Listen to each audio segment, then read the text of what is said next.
3 बज चुके हैं और मैं आपके सामने उपस्थित हो चुका हूं। इकोनॉमिक्स की हमारी सेकंड लास्ट क्लास में आपका स्वागत है। कल हमने 5 वर्षीय योजनाएं शुरू कर दी थी, अगर आपको याद हो तो। इसमें हमने पहली और दूसरी योजनाएं पढ़ ली थी, है ना। मैंने कहा था पहली योजना जो है 1951 से 56 के बीच चलती है और उस समय का कंडीशंस भारत के अंदर थी और उस कंडीशंस के अनुसार जो है भारत ने कैसा रिएक्शन किया है वो मैंने आपको लिखा है, ठीक है। वहीं फिर मैंने सेकंड जो योजना है उसके बारे में आपको लिखा दिया है कि जब हम कृषि डेवलप कर चुके थे तो उसके बाद जो है रोजगार की बात आती है, तो हमने जो हमारे उद्योग इंडस्ट्री जो है उसको डेवलप करना शुरू करा, वहां पर हमने लौह इस्पात उद्योग विकसित करे, वो बात हमने की, ठीक है। अब जो थर्ड नंबर वाली जो बात आती है आपकी, अब देखिए थर्ड जो योजना है हमारी, नोट कीजिएगा आप सभी लोग जो है, थर्ड योजना जो है ना, थर्ड 5 ईयर प्लान लिखिए। थर्ड 5 ईयर प्लान जो है, तीसरा पंचवर्षीय योजना जो है, इसकी आज हम बात करने वाले हैं, ठीक है। चलिए नोटबुक ले लीजिए अपने हाथ में और शुरुआत कीजिए। वैसे आज सीपीओ का एग्जाम हुआ है, आप देखना सीपीओ के एग्जाम में तिरंगा सीरीज से ही 12-13 क्वेश्चन आए, केवल तिरंगा सीरीज है ना, उसी से 12-13 सवाल जो सीपीओ के एग्जाम में आज हुआ था उसके अंदर आए। मैं सवाल वो यूट्यूब पर कराऊंगा, आप चेक करना, ठीक है। देखिए थर्ड 5 ईयर प्लान टाइम दोस्तों आपके, ये टाइम है 1961 टू 66 टाइम था, आपको ध्यान रखना, ठीक है। तो 1961 से चला हमारा टाइम पीरियड था, इस टाइम में थर्ड 5 ईयर प्लान हमारी आती है। और दोस्तों इस प्लान के उद्देश्य हमारे बहुत सारे थे कि भारत जो उसको हम आपके आत्मनिर्भर देश बना देंगे, भारत को खाद्यान्न के क्षेत्र में आत्मनिर्भर बनाएंगे, ये हमारे उद्देश्य यहाँ पर, ठीक है। कि भारत में बहुत सारी इंडस्ट्री स्थापित करेंगे, कृषि और उद्योग दोनों पर बल देने वाले हैं। हमने जो हमारा जो ग्रोथ रेट था आपकी वो हमने बहुत हाई 5% से ऊपर रखा था इस बार जो है। पर यहाँ तो समस्या आपके सामने आती है, एक नहीं दो नहीं तीन समस्या जो है वो भारत के सामने इस 5 ईयर प्लान के अंदर आ जाती है, ठीक है। देखिए देखिए समस्याएं, समस्याएं कौन कौन सी आती है दोस्तों, याद कीजिए। जब इसकी शुरुआत होती है उसके बाद ही 1962 के अंदर जो है चीन भारत के ऊपर अटैक करता है, ठीक है। चीन ने भारत पर आक्रमण कर दिया, ये आपको याद होगा, ठीक है।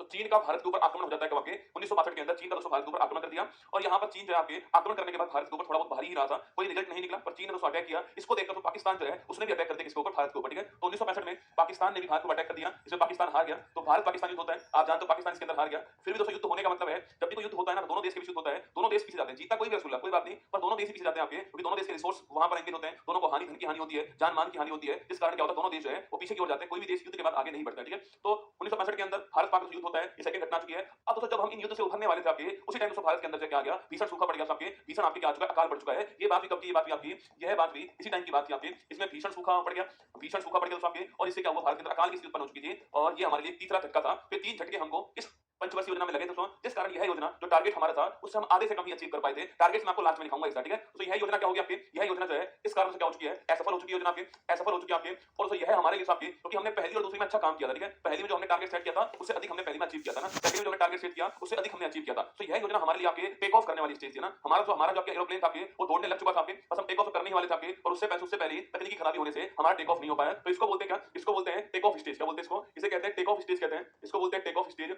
या फिर दोस्तों इसका उद्देश्य क्या था, इसका उद्देश्य था सेल्फ रिलायंट बनाना, भारत को आत्मनिर्भर बनाना आपके, आत्मनिर्भर भारत जो है इसका उद्देश्य था, लेकिन आपके ये इसका उद्देश्य था। या फिर यह दोस्तों भारत का उद्देश्य था कि इसमें कि भारत इसके अंदर स्वयं स्फूर्ति अवस्था के अंदर आ जाए और भारत जो है आत्मनिर्भर हो जाए, ये हमारा उद्देश्य था। इसलिए हमने कृषि प्लस उद्योग दोनों के ऊपर बल देने की सोची थी आपकी योजना के अंदर। पर मैंने आपसे कहा कि योजना हमारी असफल दोस्तों होती है। अगर कभी पूछे आपसे इस योजना का मॉडल तैयार करने वाला कौन था, सुखमय चक्रवर्ती मॉडल कौन सा, आपके लिख लीजिए मॉडल कौन सा योजना का, सुखमय चक्रवर्ती मॉडल जो है योजना का मॉडल आपको ध्यान रखना, ठीक है। सुखमय चक्रवर्ती मॉडल जो है, सुखमय चक्रवर्ती मॉडल लिखना, यह योजना का मॉडल आपको ध्यान रखना है, ठीक है। बाकी दोस्तों यहाँ पर आप जानते हो 3 स्टील प्लांट हमारे वहां स्थापित होते हैं सेकंड वाली में, एक स्टील प्लांट हमारे यहाँ भी स्थापित होता है। पर आपको समझना होगा कि भारत क्या चल रहा है दोस्तों। पहले में हमारे सामने कंडीशन ये थी कि हम आजाद हुए थे, हमारा देश लिटरेसी कम थी हमारे पास में, खाद्यान्न कमी थी हमारे पास में, हमारे पास कोई रिसोर्स नहीं थे। फर्स्ट में हमने कृषि को बढ़ावा दिया, सिंचाई के लिए सामने आपके मल्टी रिवर प्रोजेक्ट स्थापित कर दिए 3 जो है। उसके बाद सेकंड के अंदर हमने हैवी इंडस्ट्री पर बल दिया आपके, जिससे भारत के अंदर उद्योग बढ़ सके, रोजगार बढ़ सके, लोगों का जीवन स्तर अच्छा हो सके, उस पर बल दिया। अब थर्ड दोस्तों हमारी टेक ऑफ अवस्था थी आपके, बस उससे पहले क्या हुआ, हमारे सामने कंडीशन 3 ऐसी आ चुकी थी कि हम मजबूर हो गए कि हमारे पास जो है उसको बनाए रखें, बस यही था हमारे लिए उस समय आपके। एक तो चीन ने भारत को अटैक कर दिया, भारत पाकिस्तान युद्ध इसके अंदर हो गया और भीषण अकाल जो है प्राकृतिक और मानवीय दोनों आपदा हमारे सामने आती है। ये तो मानवीय आपदा है, ये प्राकृतिक आपदा है, सूखा पड़ता है, अकाल दोस्तों होता है। इससे फिर एक बार भारत के अंदर खाद्यान्न संकट की स्थिति उत्पन्न हो चुकी है। तो राजनीतिक आपके समस्या भी यहाँ पर उत्पन्न होती है, क्योंकि दोस्तों हमारे 2 प्रधानमंत्री इस योजना काल के दौरान आपके मर जाते हैं, ठीक है। तो आप लिख लीजिए आप जो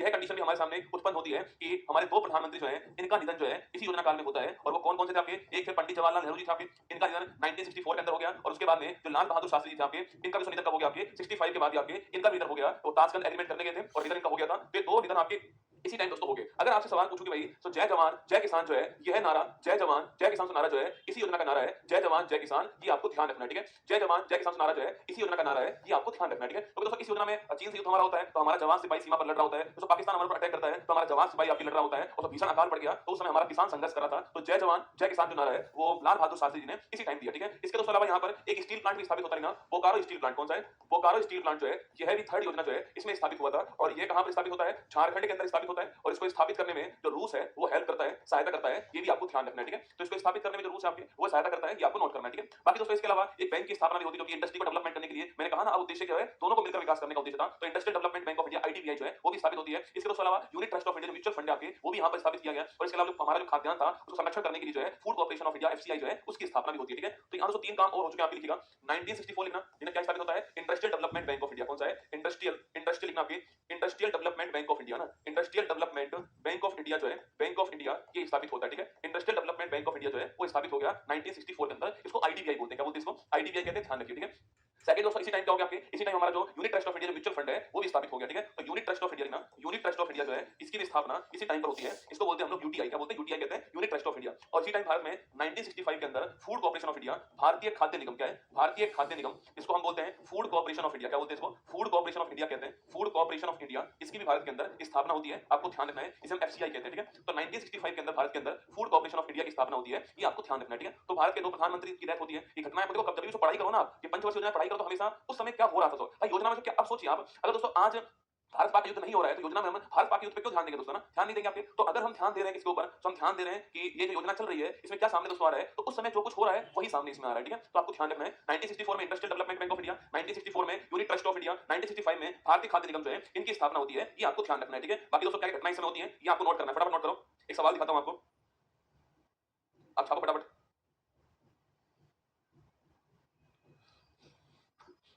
ये सवाल आया हुआ है, फूड कॉर्पोरेशन ऑफ इंडिया वाला सवाल है ना, ये सवाल आपके एग्जाम में आया हुआ है। ये सवाल सवाल दिखा देता हूं आपको, रुकिए एक बार। अब तीन ही ऑप्शन आएंगे, काम चल रहा है, ठीक है।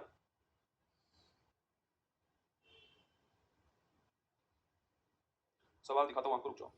तीन ही ऑप्शन है, काम चल रहा है, ठीक है, तीन में ना लिखा हुआ है सवाल। तो 1965 में फूड कॉर्पोरेशन ऑफ इंडिया की स्थापना होती है जनवरी महीने के अंदर ना, ये लिख लीजिए 14 जनवरी को होती है, ठीक है। तो 14 जनवरी को 65 के अंदर इसकी स्थापना होती है, आपको ध्यान रखना है, ठीक है। बाकी दोस्तों जब हमारे सामने संकट की स्थिति उत्पन्न हो चुकी है आपके, मैंने कहा अकाल दोस्तों आ चुका है, तो हमारे सामने खाद्यान्न संकट जो है, खाद्यान्न संकट जो है ये भी हमारे सामने उत्पन्न हो चुका है। इसको हम बोलते हैं, इसको हम बोलते हैं फूड क्राइसिस, क्या बोलते हैं इसको हम, फूड क्राइसिस कहते हैं, आपको ध्यान रखना है, ठीक है। तो हमारे सामने फूड क्राइसिस भी उत्पन्न हो चुका है, खाद्यान्न संकट की स्थिति हमारे सामने उत्पन्न हो चुकी है, ठीक है। अब दोस्तों इसके बाद हमने सोचा कि भाई जो 5 वर्षीय योजना है उनको लागू नहीं करते हैं, 3 साल दोस्तों वार्षिक योजना आपके लागू करते हैं, इसको हमने योजना अवकाश कह दिया। और इसमें हमने सबसे पहले किस पर बल दिया, मैं फिर कह रहा हूं, अगर हमारा पेट खाली है तो हमारा पहला ध्यान पेट के ऊपर जाएगा कि कैसे ना कैसे ये भर जाए। उसके बाद और सारी चीजें आपके, एसी है, इंटरनेट है, टीवी है, और कार है, मोटरसाइकिल है, घर है, वो सारी बातें बाद में दिमाग में आती हैं, पहले पेट भरना दिमाग में दोस्तों आता है। तो हमने जो आपकी योजना अवकाश जो स्थिति आपकी 3 साल की, सबसे पहला बल हमने किस पे दिया था आपके, वो दिया ग्रीन रिवॉल्यूशन के ऊपर। खाद्यान्न संकट से उबरने के लिए हमने हरित क्रांति आपके भारत के अंदर लेकर आए, जिससे हम भारत जो है खाद्यान्न के क्षेत्र में आत्मनिर्भर बन सके, हमें इंपोर्ट ना करना पड़े। हम जो इंपोर्ट करते थे ना दोस्तों आपके, हम अमेरिका से इंपोर्ट करते थे आपके, वो दोस्तों हमें गेहूं बेचता था, सड़ा गेहूं ना, वो वाला गेहूं हमें बेचता जो आपके वहां पर वो सूअर को खिलाता था ना, आपके सूअर को मोटा करने के लिए गेहूं आपके खिलाता था आपके वहां पर, वो गेहूं हमें यहां बेचता था आपके, PL48 नाम था। सोचिए आप,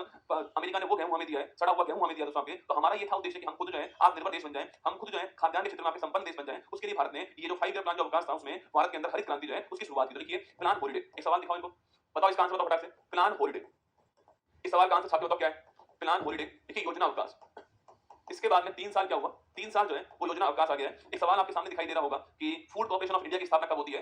SSC JEE ME previous paper में आया हुआ है, 22 मार्च 2021 को आया हुआ है, ठीक है। 1972, 69, 65 और एक ऑप्शन और था। तो फूड कॉर्पोरेशन ऑफ इंडिया की स्थापना आप जानते हो 64 के अधिनियम से 65 में इसकी स्थापना होती है। ये पॉइंट और लिख लो यहाँ पर, ये पॉइंट और लिख लो यहाँ पर कि ये अधिनियम कौन सा है, इसके लिए अधिनियम कौन सा आता है, 64 का अधिनियम आता है और 65 में इसकी स्थापना होती है, ठीक है। 64 का अधिनियम आता है और 65 में इसकी स्थापना है फूड कॉर्पोरेशन ऑफ इंडिया की, ठीक है। योजना अवकाश पूछूं आपसे, ये 3 वर्ष के लिए होता है और इसके अंदर आपके हमने वार्षिक योजना स्टार्ट की थी आपके 1967 6 से 7 तक हो गया एक साल, तो फिर आपके 7 से 8 हो गया, इसके अलावा 68 to 69 हो गया है, 68 से 69 हो गया है। ये तो योजना अवकाश की अवधि हो चुकी है। और मैंने आपसे कहा दोस्तों इसमें हमारा मुख्य उद्देश्य क्या है, फोकस क्या रहा हमारा, इसमें हमारा फोकस था कि भारत जो है ये खाद्यान्न, भारत खाद्यान्न क्षेत्र के अंदर ही ना, भारत खाद्यान्न क्षेत्र के अंदर, भारत खाद्यान्न क्षेत्र में संपन्न देश बन जाए या फिर दोस्तों आत्मनिर्भर देश बन जाए, ये हमारा उद्देश्य, ठीक है। सेल्फ रिलायंस बन जाए भारत जो है, आत्मनिर्भर देश बन जाए, ये हमारा उद्देश्य, आपको ध्यान रखना है, ठीक है। तो ये हमारा उद्देश्य हो गया है। ये 3 साल मैंने आपके सामने यहाँ पर लिख दिए हैं। इन 3 साल से उद्देश्य हमारा कि हम जो आपके आत्मनिर्भर देश बन जाए खाद्यान्न क्षेत्र के अंदर आपके दोस्त। और इसके लिए हमने क्या करा, इसके लिए हमने जो है हरित क्रांति करी है। इसके लिए भारत ने ग्रीन रेवोल्यूशन शुरू करा था, आपके ग्रीन रिवॉल्यूशन शुरू करा है, जिसको हम क्या बोलते हैं, जिसको हम हरित क्रांति कहते हैं, आपको ध्यान रखना है, ठीक है। तो भारत ने हरित क्रांति जो है उसकी शुरुआत करी, ग्रीन रिवॉल्यूशन जो है उसकी शुरुआत करी, आपको नोट करना है, ठीक है। अब थोड़ा बहुत दोस्तों इसके बारे में यहीं पर नोट कर लेते हैं कि जनक कौन है, इसका भारत में कौन जनक है, सब देने वाला कौन था,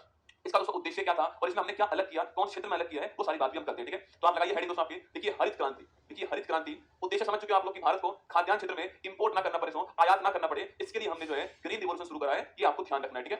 ग्रीन रिवोल्ट, अब देखिए दोस्तों पहली बात तो पूछूं आपसे, इसका जो है जनक की बात करें आपसे, फादर कौन है विश्व के अंदर, इसको बढ़ावा देने वाले कौन थे आपके, तो विश्व में बढ़ावा देने वाले कौन थे, वो थे नॉर्मन बोरलॉग, शायद नाम सुना होगा आपने, नॉर्मन बोरलॉग जो है ये इसको बढ़ावा देने वाले, आपको ध्यान रखना है, ठीक है। नॉर्मन बोरलॉग साहब ये इसको बढ़ावा देने वाले, ठीक है। और तो भारत में कौन बढ़ावा देने वाले, तो भारत में इसको बढ़ावा देने वाले कौन थे, वो थे एम एस स्वामीनाथन, कौन थे, एम एस स्वामीनाथन साहब जो है ये भारत में बढ़ावा देने वाले, ठीक है। अभी दोस्तों कुछ दिनों पहले की बात है, आप जानते हो इनको अभी भारत का हाईएस्ट अवार्ड प्राप्त हुआ है, कुछ दिनों पहले मैंने आपको लिखाया था कि भारत का हाईएस्ट अवार्ड किसको मिला है, एम एस स्वामीनाथन जी को मिला है, ये भी आपको ध्यान रखना है, ठीक है। वही रसगुल्ला पूछूं आपसे, इस वर्ड का जनक कौन आपके, यह शब्द देने वाला कौन आपके, शब्द देने वाले कौन आपके, वो थे विलियम गोड, कौन है, विलियम गोड साहब ने यह शब्द दिया है, ये भी आपको ध्यान रखना है, ठीक है। तो तीन नाम में लिखा है, Norman Borlaug, M S Swaminathan और विलियम गोड, तीनों नाम आपको ध्यान रखने, ठीक है। जनक वर्ल्ड की बात करें, इंडिया की बात करें और शब्द की दोस्तों बात करें, तीनों आपके सामने। अगर आपसे पूछे दोस्तों हरित क्रांति जो है वो किस क्षेत्र में होती है, ठीक है, सवाल पूछूं आपसे हरित क्रांति जो आपके वो भारत के दोस्तों किस क्षेत्र के अंदर होती है आपके, तो भारत के पूछूं आपसे उत्तर प्रदेश, उत्तर प्रदेश, उत्तर प्रदेश में कौन सा उत्तर प्रदेश, आपने पश्चिमी उत्तर प्रदेश, पश्चिमी उत्तर प्रदेश आपके, पश्चिमी उत्तर प्रदेश। और पूछूं आपसे इसके अलावा हरियाणा पंजाब, कौन सा है, हरियाणा पंजाब दोस्तों आपके, हरियाणा पंजाब। आप देखिए दोस्तों इन क्षेत्र में आज भी खाद्यान्न उत्पादन आपकी बड़ी मात्रा में होता है, ठीक है। जगह दोस्तों कम होती है हरियाणा से पंजाब के अंदर, पंजाब में जगह कम है पर फिर भी उत्पादन दोस्तों अधिक यहाँ पर होता है, प्रोडक्टिविटी इनकी बहुत अधिक है, क्योंकि इन्होंने हरित क्रांति जो की थी आपकी, उस चक्कर में आपके यहाँ पर उत्पादन बढ़ गया था, आपके प्रति हेक्टेयर में अधिक उत्पादन करने में पंजाब पहले स्थान पर। माना कि दोस्तों खाद्यान्न उत्पादन में यूपी पहले स्थान पर होगा, पर कम क्षेत्र के अंदर अधिक उत्पादन करने में इसको बोलते हैं हम लोग क्या, इसको बोलते हैं हम लोग उत्पादकता कहते हैं, उसमें पंजाब हमारा पहले स्थान पर। कारण क्या है, कारण उसका हरित क्रांति, कारण उसका रहने वाली, ठीक है। तो पंजाब, हरियाणा, वेस्टर्न यूपी दोस्तों आपके, और इतना उत्तरी आपके राजस्थान, कौन सा है, उत्तरी राजस्थान, गंगानगर, ये जो इलाका दोस्तों आपके, ये आपका इलाका, ठीक है। तो ये हमारे चार क्षेत्र मैंने आपको लिखा दिए, यहाँ पर दोस्तों आपकी हरित क्रांति होती है। और लिख लीजिए दोस्तों क्षेत्र कौन सा पूछूं आपसे, किसमें होती है, तो गेहूं जो है आपके, गेहूं जो है इसको बढ़ावा देने, गेहूं को बढ़ावा देने के लिए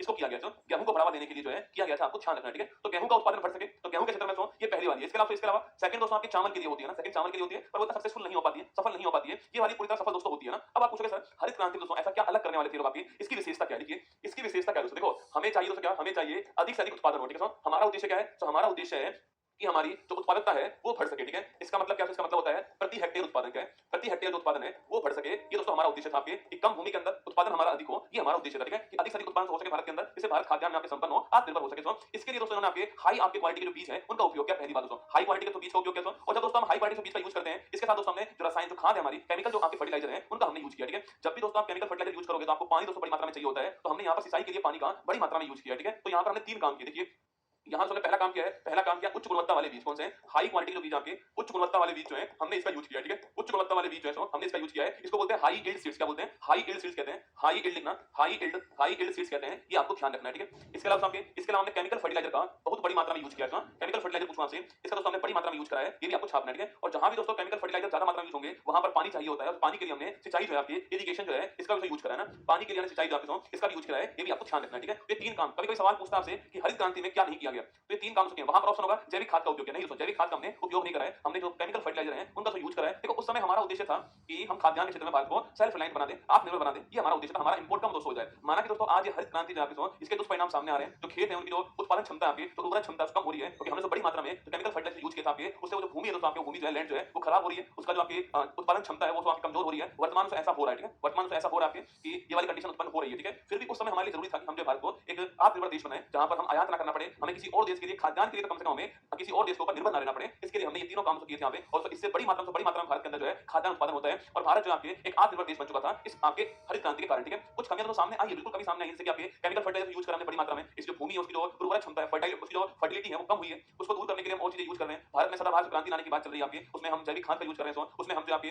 नैनो यूरिया का यूज कर रहे हैं, उसमें हम आपके जो है जैविक खाद ऐसा यूज कर रहे हैं, मतलब कुल मिला के हमने इससे उभरने के लिए जो है सदाबहार क्रांति भारत के अंदर लेकर आई, ठीक है। आप यहाँ पर लिख लीजिए, आपके अगले पॉइंट पे लिख लीजिए, देखिए नोट लिखिए कि भारत में हरित क्रांति के, भारत में हरित क्रांति के दुष्प्रभाव से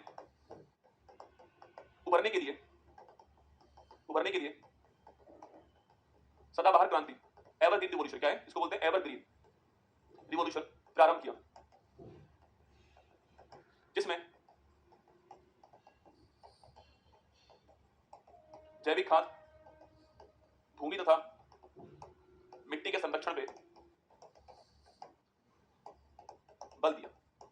तो शायद आपको हरित क्रांति जो है, अगर सवाल आ गया तो कभी-कभी है ना थ्योरी में सवाल, ये शब्द किसने दिया है, ये वो किसने दिया, वो तो पूछता ही सवाल, कभी कोई सवाल पूछता है हरित क्रांति जो है उसमें कौन सी चीजें यूज नहीं हुई है, तो बड़ा लफड़ा हो जाएगा कंडीशन में आपके, तो आपको ध्यान रखना है, ठीक है। ये सारी बातें आपको यहाँ पर नोट करनी है। तो हरित क्रांति हमने 5 वर्ष योजना जो है उसी में पढ़ लिया आपके सामने, ठीक है। और डिप्रेशन में हो सकते हैं, और डिप्रेशन में एक बात ध्यान रखना, जब भी जिंदगी आपकी परीक्षा लेना बेटा, समझना कि अच्छा टाइम आपका आने वाला है, बस टूटना मत उस समय। जब परिस्थिति खराब हो ना, आपके प्रतिकूल हो, वही समय होता है जब आप खुद पर भरोसा करो, जब आप अपनी मेहनत पर भरोसा करो, निश्चित मानना परिस्थिति अनुकूल होंगी, एक ना एक दिन तो होंगी, ठीक है। स्वामीनाथन रिपोर्ट जो है वो एमएसपी के लिए थी ना, जो मिनिमम सपोर्ट प्राइस है उसको कहा गया था कि लागत का 1.5 गुना कर दीजिए मिनिमम सपोर्ट प्राइस को, उसके लिए स्वामीनाथन कमेटी अपॉइंट की गई थी। ठीक है, अब देखिए आप लोग, देखिए फोर्थ 5 ईयर प्लान, चौथी पंचवर्षीय योजना। देखिए फोर्थ 5 ईयर प्लान, टाइम कब से कब तक है इसका? 1969 से 74, 1969 से 74 जो है ये इसका टाइम पीरियड था फोर्थ 5 ईयर प्लान का। आपको ध्यान रखना है। ठीक है, पहली बात दोस्तों अगर आपसे पूछ रहे हैं यहाँ पर कि इस जो योजना है इसका उद्देश्य क्या दोस्तों आपके? इसका उद्देश्य था आपके, देखिए अब दोस्तों हम जो है बहुत खराब कंडीशन से निकल कर वापस आए बाहर ना, हमारे सामने संकट दोस्तों उत्पन्न हो गया था, हमने उससे उभार लिया दोस्तों, अब हम वापस से जीरो से स्टार्ट कर रहे हैं। हम पहले टेक ऑफ कंडीशन में आ चुके थे, परसों वहां पर हमारे साथ में वो 3 कंडीशन ऐसी होती है, घटना ऐसी होती है जिससे हम जो है वापस नीचे गिर चुके हैं। अब वापस दोस्तों प्लेन आपका दौड़ना शुरू कर रहा है। ठीक है, तो हमारा उद्देश्य है कि ग्रोथ हो पर साथ में स्टेबिलिटी भी होनी चाहिए, स्थिरता के साथ में विकास होना चाहिए। तो देखिए इस बार है क्या हमारा, इस बार है हमारा वो क्या है, वो लिखिए स्थिरता के साथ विकास। स्थिरता के साथ विकास जो है ये हमारा कहता growth with stability. Growth with stability जो है ये हमारा क्या था, ये हमारा इस बार जो है वो हमने थे बना लिया कि हमें ग्रोथ तो करनी है, पर तो कहीं ऐसा ना हो कि ग्रोथ के साथ में हम जो है कभी दोबारा हमारे साथ समस्या उत्पन्न हो तो हम वापस से नीचे गिर जाएं। स्टेबिलिटी होनी चाहिए हमारे अंदर, ये हमने यहाँ पर किया। ठीक है, इसके साथ दोस्तों इस टाइम पीरियड में हमने जो है 14 बैंकों का राष्ट्रीयकरण किया। आप याद कीजिए जुलाई आपके 1969 की बात, आपके 19 जुलाई की बात याद कीजिए, तो जुलाई 1969 के अंदर हमने जो है देखिए 14 बैंक जो है इनका राष्ट्रीयकरण कर दिया। ठीक है, 14 बैंकों का राष्ट्रीयकरण कर दिया, मतलब जो प्राइवेट बैंक थी उनको गवर्नमेंट बैंक बना दिया, पब्लिक बैंक बना दिया, जबरदस्ती बना दिया। ठीक है, खुद बन जाए तो अलग बात है, वरना जबरदस्ती हम जो है राष्ट्रीयकरण करते हैं और उसको पब्लिक बैंक बना देते हैं। ठीक है, तो 14 बैंकों का राष्ट्रीयकरण हमने इसमें कर दिया। ठीक है, यहाँ दोस्तों हमने जो है आपके, यहाँ दोस्तों हमने देखिए हमारे सामने थर्ड योजना थी आपके, उसमें सूखा हमारे सामने आ गया, तो हमने यहाँ पर सूखा जो उसकी जो इंटेंसिटी दोस्तों होती है, तीव्रता जो होती है उसको कम करके सूखे को मैं रोक नहीं पाऊंगा। अगर मानसून कमजोर होगा तो सूखा पड़ेगा ही पड़ेगा। ठीक है, पर मैं उससे होने वाले प्रभाव जो है उनको रोक सकता हूं। ठीक है, भूकंप को मैं नहीं रोक पाऊंगा, पर भूकंप से जान मान की हानि कम से कम हो ये मेरे हाथ में होता है। सूखा मैं रोक नहीं पाऊंगा, आकार में रोक नहीं पाऊंगा, पर उसकी जो इंटेंसिटी जो होती है वो कम से कम हो, इसके लिए मैंने जो है सूखा प्रवण का सूखा प्रवण क्षेत्र कार्यक्रम जो स्टार्ट किया है। मतलब वो प्रवण एरिया, प्रवण सुना था, प्रवण कहीं कहीं आपके देखना, कहीं बड़ा स्वागत एकदम तीखा तो मोड़ होता है कहीं पर रोड के अंदर देखना, तो वहां पर लिखा होता है आपके कि एक्सीडेंट प्रोन एरिया। ठीक है, दुर्घटना प्रवण क्षेत्र, मतलब ये वो क्षेत्र जहां पर एक्सीडेंट हो सकता है, लिखा होता है एक्सीडेंट प्रोन एरिया। ऐसे दोस्तों आपके वो क्षेत्र जहां पर सूखा पड़ सकता है, जहां सूखा पड़ता हुआ आया है, जहां मानसून कमजोर होने पर अकाल की कंडीशन उत्पन्न हो सकती है, उस क्षेत्र के अंदर विकास करने के लिए, वहां पानी जो है उसको स्टोर करने के लिए, वहां की भूमि को अधिक फर्टाइल बनाने के लिए हमने सूखा प्रवण क्षेत्र कार्यक्रम जो है ये 73-74 में स्टार्ट किया। तो देखिए आपके इसके साथ ही हमने ये सवाल एग्जाम में पूछा गया सवाल है 73-74 छापना, हमने जो है सूखा प्रवण, लिखिए सूखा प्रवण क्षेत्र कार्यक्रम जो है वो हमने स्टार्ट किया। ठीक है, इसको बोलते हैं प्रॉन। ठीक है, तो सूखा प्रॉन आपके जो एरिया आपके लिखना, इसको बोलते हैं क्या, इसको बोलेंगे ड्रॉट बोलेंगे, इसको बोलेंगे ड्रॉट, इसको बोलेंगे प्रॉन, इसको बोलेंगे एरिया, इसको बोलेंगे प्रोग्राम। तो इसको शॉर्ट फॉर्म में हम लोग डीपीएपी कहते हैं ना, डीपीएपी कहते हैं शॉर्ट फॉर्म में। ठीक है, इसको तो डीपीएपी प्रोग्राम हमारे स्टार्ट होता है 1973-74 के अंदर, हमने इसको स्टार्ट कर दिया। ठीक है, इसके साथ दोस्तों 1971 से आप जानते हो इसी आपकी योजना के अंदर 1971 में दोस्तों क्या होता है, इसी योजना में 1971 में भारत पाक के बीच में युद्ध होता है। ठीक है, भारत पाक युद्ध दोस्तों होता है और इस युद्ध में हमने हमारी शक्ति जो है उसका प्रदर्शन कर दिया आपके, और पाकिस्तान को हमने पूरी तरह हराया इसके अंदर। पर तो हमने सोचा कि आपके कि पाकिस्तान जो है आपके इसके पास में चीन देश आपके पास में, और चीन हमारा शत्रु दोस्तों देश है, पाकिस्तान शत्रु देश हमारा हो गया, तो हमारे दो बड़े शत्रु हमारे पड़ोस में बैठे हुए हैं, तो हमने खुद को और मजबूत करने के लिए, सामरिक दृष्टि से खुद को मजबूत करने के लिए हमने जो है 1974 में मौका मिलते दोस्तों इंदिरा गांधी जी ने क्या करा, आपके भारत का पहला परमाणु परीक्षण कर दिया 1974, उसका नाम क्या दिया, ऑपरेशन इस्माइली मुद्दा जो है इसको नाम दिया। तो देखिए, और ये युद्ध क्यों हुआ सके, यह युद्ध आपके होता है बांग्लादेश की आजादी को लेकर। ठीक है, शेम बहादुर याद कीजिए, तो बांग्लादेश की जो आजादी है इसको लेकर के क्या होता है, यह युद्ध होता है, आपको ध्यान रखना है। ठीक है, लिखिए इसके बाद में लिखना 1974 पूछूं आपसे, देखिए ऑपरेशन इस्माइली मुद्दा कौन सा है, ऑपरेशन इस्माइली मुद्दा जो है, सारे काम आप समझो मेरी बात, तो सारे काम चल दोस्तों कैसे रहे यहाँ पे, जो कंडीशन भारत में उत्पन्न हो चुकी थी उन्हीं के आधार पे भविष्य में ऐसा कुछ ना हो, इसके लिए जो है 5 वर्ष के अंदर हम क्या करने वाले हैं, यही होता है पंचवर्षीय योजना। ठीक है, तो ऑपरेशन इस्माइली मुद्दा जो है ये हमने स्टार्ट किया। ठीक है, तो ऑपरेशन इस्माइली मुद्दा जो है ये हमने शुरू कर दिया, आपको नोट करना है। ठीक है, और लिखिए ये भारत का पहला क्या है, ये भारत का पहला परमाणु परीक्षण है। ठीक है, तो भारत का पहला परमाणु परीक्षण कौन सा है, ऑपरेशन इस्माइली मुद्दा आपके ये भारत का पहला परमाणु परीक्षण है, और कहां पर होता है आपके, ये पोखरण आपके राजस्थान जैसलमेर के अंदर लिखना, यहां पर परीक्षण होता है, ये भी आपको ध्यान रखना है। ठीक है, और इस टाइम प्रधानमंत्री कौन आपके, प्रधानमंत्री सिस्टम आपके इंदिरा गांधी जी प्रधानमंत्री हैं, ये भी आपको यहाँ पर ध्यान रखना है। ठीक है, इंदिरा गांधी जी प्रधानमंत्री हैं, ये आपको नोट करना है। तो पोखरण के अंदर भारत का पहला परमाणु परीक्षण जो है इस टाइम दोस्तों हो चुका है। यहीं पर दोस्तों इस टाइम आपके जो हमारी जो पॉपुलेशन है उसको कंट्रोल करने के लिए हमने परिवार नियोजन कार्यक्रम शुरू किया था आपके, और उसमें याद दोस्तों होगा आपको भाई साहब, उसमें सब पुरुषों जो है, पुरुष जो उसकी पकड़ पकड़ नसबंदी की थी इसमें ना, सब जो पुरुष होते हैं उनकी भाई साहब बुला के दोस्तों ना, मतलब उनको बुलाया गया दोस्तों और जबरदस्ती जो है नसबंदी कर दी उनकी, जिससे हमारी पॉपुलेशन कंट्रोल हो सके। ठीक है, तो परिवार नियोजन कार्यक्रम जो है वो भी इस टाइम स्टार्ट हुआ है। ठीक है, परिवार नियोजन कार्यक्रम जो है इसमें पुरुष जो उनकी नसबंदी दोस्तों की, आपकी परिवार नियोजन कार्यक्रम जो है वो स्टार्ट होता है इसके अंदर, ये भी आपको ध्यान रखना है। ठीक है, अगर कभी पूछ ले कि भाई इसका आपके जो मॉडल था, प्रारूप था, वो तैयार करने वाले कौन था, गॉडगिल साहब। ठीक है, तो गॉडगिल जो है वो प्रारूप था ना, प्रारूप किसका लेना इसके अंदर, प्रारूप जो है गॉडगिल प्रारूप है, आपको ध्यान रखना है। ठीक है, तो गॉडगिल साहब तैयार करने वाले प्रारूप को, ये भी आपको यहाँ पर नोट करना है, गॉडगिल साहब ने प्रारूप तैयार किया, ये आपको ध्यान रखना है। ठीक है, बाकी दोस्तों इसी योजना के अंदर 1971 के आसपास जो है इंदिरा गांधी जी ने गरीबी हटाओ जो है वो नारा भी दिया था। माना कि जो 5वीं योजना है उसका मुख्य लक्ष्य बनता है गरीबी हटाओ नारा जो है वो उसी योजना का मुख्य लक्ष्य बना था, पर नारा ये 1971 में यही योजना के अंदर दिया गया, आपको नोट करना है। तो ये हमारी चौथी आपकी योजना थी, जिसमें मैंने आपको समझा दिया कि इसमें क्या क्या दोस्तों हो चुका है, वो मैंने आपको लिखा दिया। ठीक है, तिरंगा सीरीज से 6 क्वेश्चन हूबहू कॉपी किए गए, चलो अच्छी बात। अर्जुन सीरीज कल नहीं हो पाई, कल यार नेट ही नहीं चला, मतलब बारिश के कारण पता नहीं क्यों। नसबंदी दोस्तों ना, इसको बोलते हैं इंग्लिश में क्या बोलते हैं इसको, वैसे टॉमी कहते हैं। ठीक है, वैसेक्टोमी कहते हैं आपके, नसबंदी का मतलब आपके जब मेल जो है वो बच्चा पैदा करने की क्षमता नहीं रखता है, उसको बोलते हैं हम लोग वैसेक्टोमी करना, नसबंदी कर देना, ठीक है। ये महिलाओं की भी होती है ना, वहां पर इसको ट्यूबरटोमी कहते हैं, पुरुषों में इसको वैसेक्टोमी कहते हैं, मैंने आपको लिखवाया हुआ है, ठीक है। अब देखिए पांचवी योजना, देखो पांचवी 5 ईयर प्लान, देखो पांचवी 5 ईयर प्लान, टाइम पीरियड कब का है 1974 टू 78। देखिए अगर कभी सवाल पूछना कि भारत की एकमात्र योजना समय से पहले जो समाप्त होती है वो कौन सी है, वो पांचवी। मॉडल किसका है, डीपी थर मॉडल लिखना, डीपी थर मॉडल पे आधारित क्या है, डीपी थर मॉडल जो है इस पर आधारित है। और लिखिए समय से पहले, समय से पहले समाप्त होने वाली, समाप्त होने वाली एकमात्र योजना, समय से पहले समाप्त होने वाली एकमात्र योजना कौन सी है, वो है पांचवी योजना। और यह कितने आपके, ये ओनली 4 साल चलती है, 4 इयर्स चलती है। अब आपके दिमाग में दो सवाल आए, गुरुजी ये 4 साल चलती है, पक्का इसमें समस्या होगी कोई ना कोई। समस्या तो सही ये थी कि आपके यहाँ पर सरकार चेंज हो गई 1978 में, 78 तक तो कौन थी आपकी पीएम, आपके इस तक पीएम हमारी इंदिरा गांधी जी थी ना। लेकिन दोस्तों 1975 जानती हो, इन्होंने इमरजेंसी लगाई, आपातकाल लगाया था आपके 75 के अंदर, आप जानते हो। उस कारण लोग नाराज हो गए और लोग नाराज होकर के 78 में जब इलेक्शन हुआ, आपातकाल हटने के बाद इलेक्शन हुआ, तो वहां पर जो है ये चुनाव हार जाती है और मोरारजी देसाई साहब जो है भारत के जनता पार्टी से नए सीएम, नए पीएम बन जाते हैं, ठीक है। तो लिख लीजिए 1978 में जनता पार्टी से मोरारजी देसाई जो है ये पीएम बन जाते हैं, ठीक है। और ये पीएम बनने के बाद इन्होंने ये जो योजना, जो 5 ईयर प्लान था, इसको बंद कर दिया, ठीक है। मैंने आपसे कल सो गरीबी उन्मूलन पूछा आपसे, किस आपकी योजना का लक्ष्य है, तो लिखिए ये पांचवी का, लिखिए गरीबी उन्मूलन लक्ष्य किसका है, गरीबी उन्मूलन लिखना, यह लक्ष्य किसका है, यह लक्ष्य जो है पांचवी योजना का है, ये भी आपको ध्यान रखना है, ठीक है। तो गरीबी उन्मूलन पूछा आपसे, पॉवर्टी एलिमिनेशन पूछे, किस योजना आपके, ये पांचवी का टारगेट है। 1971 में इंदिरा गांधी ने गरीबी हटाओ बना दिया था 71 के अंदर, पर योजना पूछा से लक्ष्य किस वर्ष का है, ये लक्ष्य दोस्तों इस वर्ष का है, पांचवी का आपके ध्यान रखना है, ठीक है। और सो आत्मनिर्भरता को बढ़ावा देना भी इसका लक्ष्य है, ठीक है। और इसके लिए 1974 लिखना, सो 1974 में एक कार्यक्रम शुरू होता है, उसको हम क्या बोलते हैं, उसको हम बोलते हैं न्यूनतम आवश्यकता कार्यक्रम, मिनिमम नीड प्रोग्राम, क्या बोलते हैं इसको, इसको बोलते हैं न्यूनतम आवश्यकता प्रोग्राम कार्यक्रम। इसी को हम बोलते हैं इंग्लिश में minimum need programme, minimum need programme, ठीक है। तो न्यूनतम आवश्यकता कार्यक्रम बोलते हैं इसको, मिनिमम नीड प्रोग्राम शुरू होता है 74 के अंदर, ठीक है। बाकी दोस्तों अगले साल आप जानती हो कि अगले साल 2 अक्टूबर की तारीख जो है, याद कीजिए 2 अक्टूबर 1975, मैं आपको लिखा चुका हूं बैंकिंग के इतिहास के अंदर कि इस तारीख को भारत में क्षेत्रीय ग्रामीण बैंक, रीजनल रूरल बैंक जो है इसकी स्थापना होती है, ठीक है। तो रीजनल रूरल बैंक जो है इनकी स्थापना 75 में होना शुरू होती है, इसको बोलते हैं आरआरबी, क्या बोलते हैं, आरआरबी कहते हैं, क्षेत्रीय ग्रामीण बैंक कहते हैं। और 2 अक्टूबर 1975 को आपकी इसकी स्थापना होती है। गांव के अंदर जो किसान है उनको लोन मिल सके, उनको जो उनका धन है उसको जमा करने के लिए जगह मिल सके, उनको बैंक से कनेक्ट किया जाए, उसके लिए जो है आरआरबी की स्थापना गांव के अंदर होती है, ये आपको ध्यान रखना है, ठीक है। यहीं पर दोस्तों आपके अंतिम टाइम जो था 77 78 जो आपके उसमें आपके काम के बदले अनाज जो प्रोग्राम वो भी शुरू होता है, ठीक है। तो मैं आगे लिख देता हूं, लिखिएगा मेरे साथ में 1977 78 जो है काम के बदले अनाज, काम के बदले अनाज कार्यक्रम जो है ये भी शुरू हुआ, ठीक है। काम के बदले अनाज जो कार्यक्रम है, प्रोग्राम जो है ये भी हमने शुरू करा है 1977 78, ठीक है। वही दोस्तों लिख लीजिए आपके 1975 में क्या होता है आप जानते हो, इसी योजना में जो इमरजेंसी है, जो आपातकाल है वो लागू होता है, ठीक है। तो इमरजेंसी लागू होती है और मैंने कहा यह इमरजेंसी हटती है 77 के अंदर, 78 में चुनाव होते हैं, उस चुनाव के अंदर जो हमारी इंदिरा गांधी प्रधानमंत्री थी आपके, वो हार जाती है, उसके स्थान पर जनता पार्टी गवर्नमेंट आपके सामने यहाँ पर आ जाती है, आपको ध्यान रखना है, ठीक है। जनता पार्टी गवर्नमेंट जो है वो आपके सामने यहाँ पर आती है, आपको ध्यान रखना है, ठीक है। नोट कीजिए तो 1975 में तो आपातकाल लागू होता है, इमरजेंसी लागू होती है, ये आपको नोट करना है, ठीक है। तो पांचवी योजना पूछूं आपसे 1975 1970 208 आपके सामने समाप्त हो चुके हैं पांचवी के अंदर, आपको ध्यान रखना है, ठीक है। अब लिखिए आप लोग इसके आगे लिखिएगा, अब जनता पार्टी गवर्नमेंट आ चुकी है मार्केट में, ठीक है। 78 टू 79 उसने आपके एक साल के लिए रोलिंग प्लान शुरू कर दिया, ठीक है। तो अब लिखिए आप लोग रोलिंग प्लान, इसको बोलते हैं अनवरत योजना, ठीक है। यह चला 1978 टू 79 और एक बार चला 79 टू 80। तो एक वर्ष के लिए चला, इन्होंने कहा कि भाई 5 वर्ष का नहीं करेंगे, हम एक वर्ष के लिए योजना बनाएंगे, हम एक वर्ष का टारगेट तय कर देंगे, उसको प्राप्त करेंगे, फिर सेकंड साल का टारगेट तय करेंगे, फिर प्राप्त करेंगे, 5 साल नहीं करेंगे। इसको उन्होंने रोलिंग प्लान का रोल करते हैं, रोल करते रहेंगे, इसको रोलिंग प्लान कहा गया, इसको अनवरत योजना कहा गया। आपकी पहली बात तो पूछूं आपसे, यह दोस्तों किसके मॉडल पर आधारित थी आपके साथ में, तो रोलिंग प्लान का मॉडल देने वाले कौन था आपके, वो थे गुन्नार मिडल।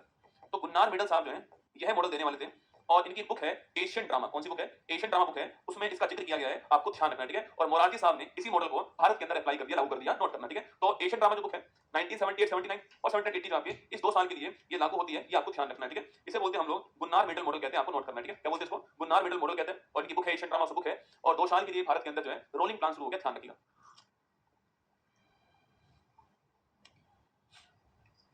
फिर दोस्तों इसके बाद 1980 में क्या होता है, जनता पार्टी की सरकार हट चुकी है, वापस से इंदिरा गांधी आपके क्या होती है गवर्नमेंट के अंदर वापस से प्रधानमंत्री बनती है, तो वापस वो आने के बाद में इसको बंद करती है और वापस से जो हमारी 5 ईयर प्लान जो है उसको शुरू करती है। तो देखिए आपके देखिए 6 5 ईयर प्लान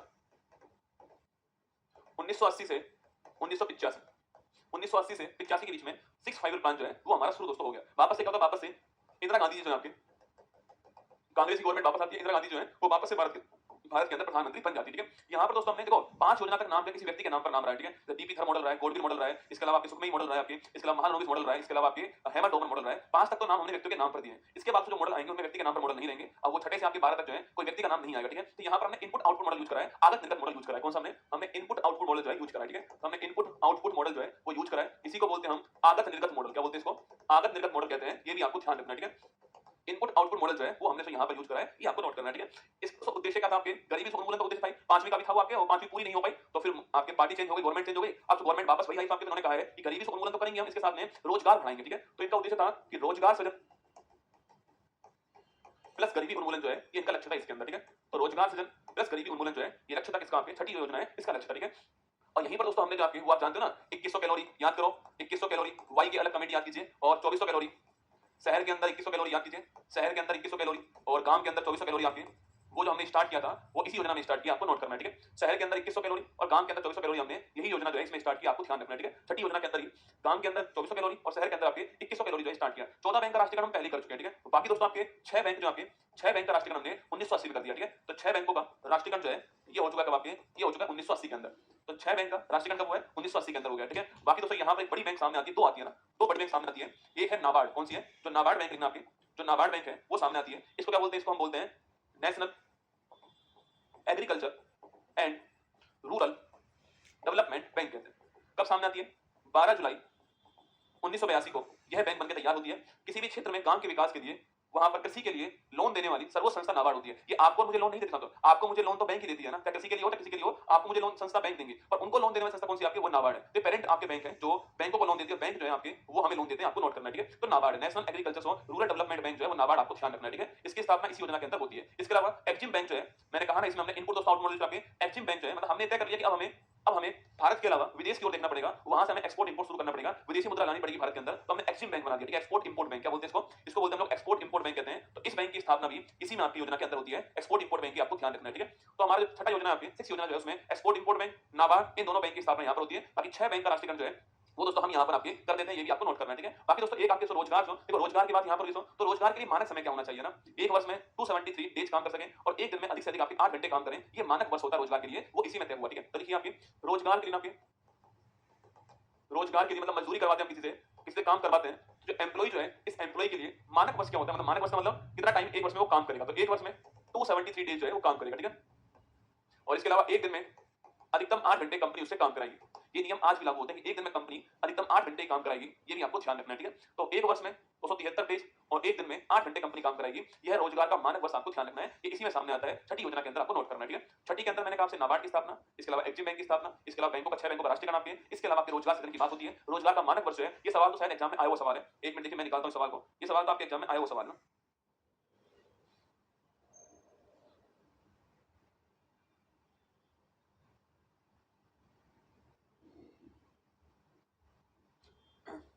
रोजगार का मानक वर्ष सवाल एग्जाम में आया हुआ है।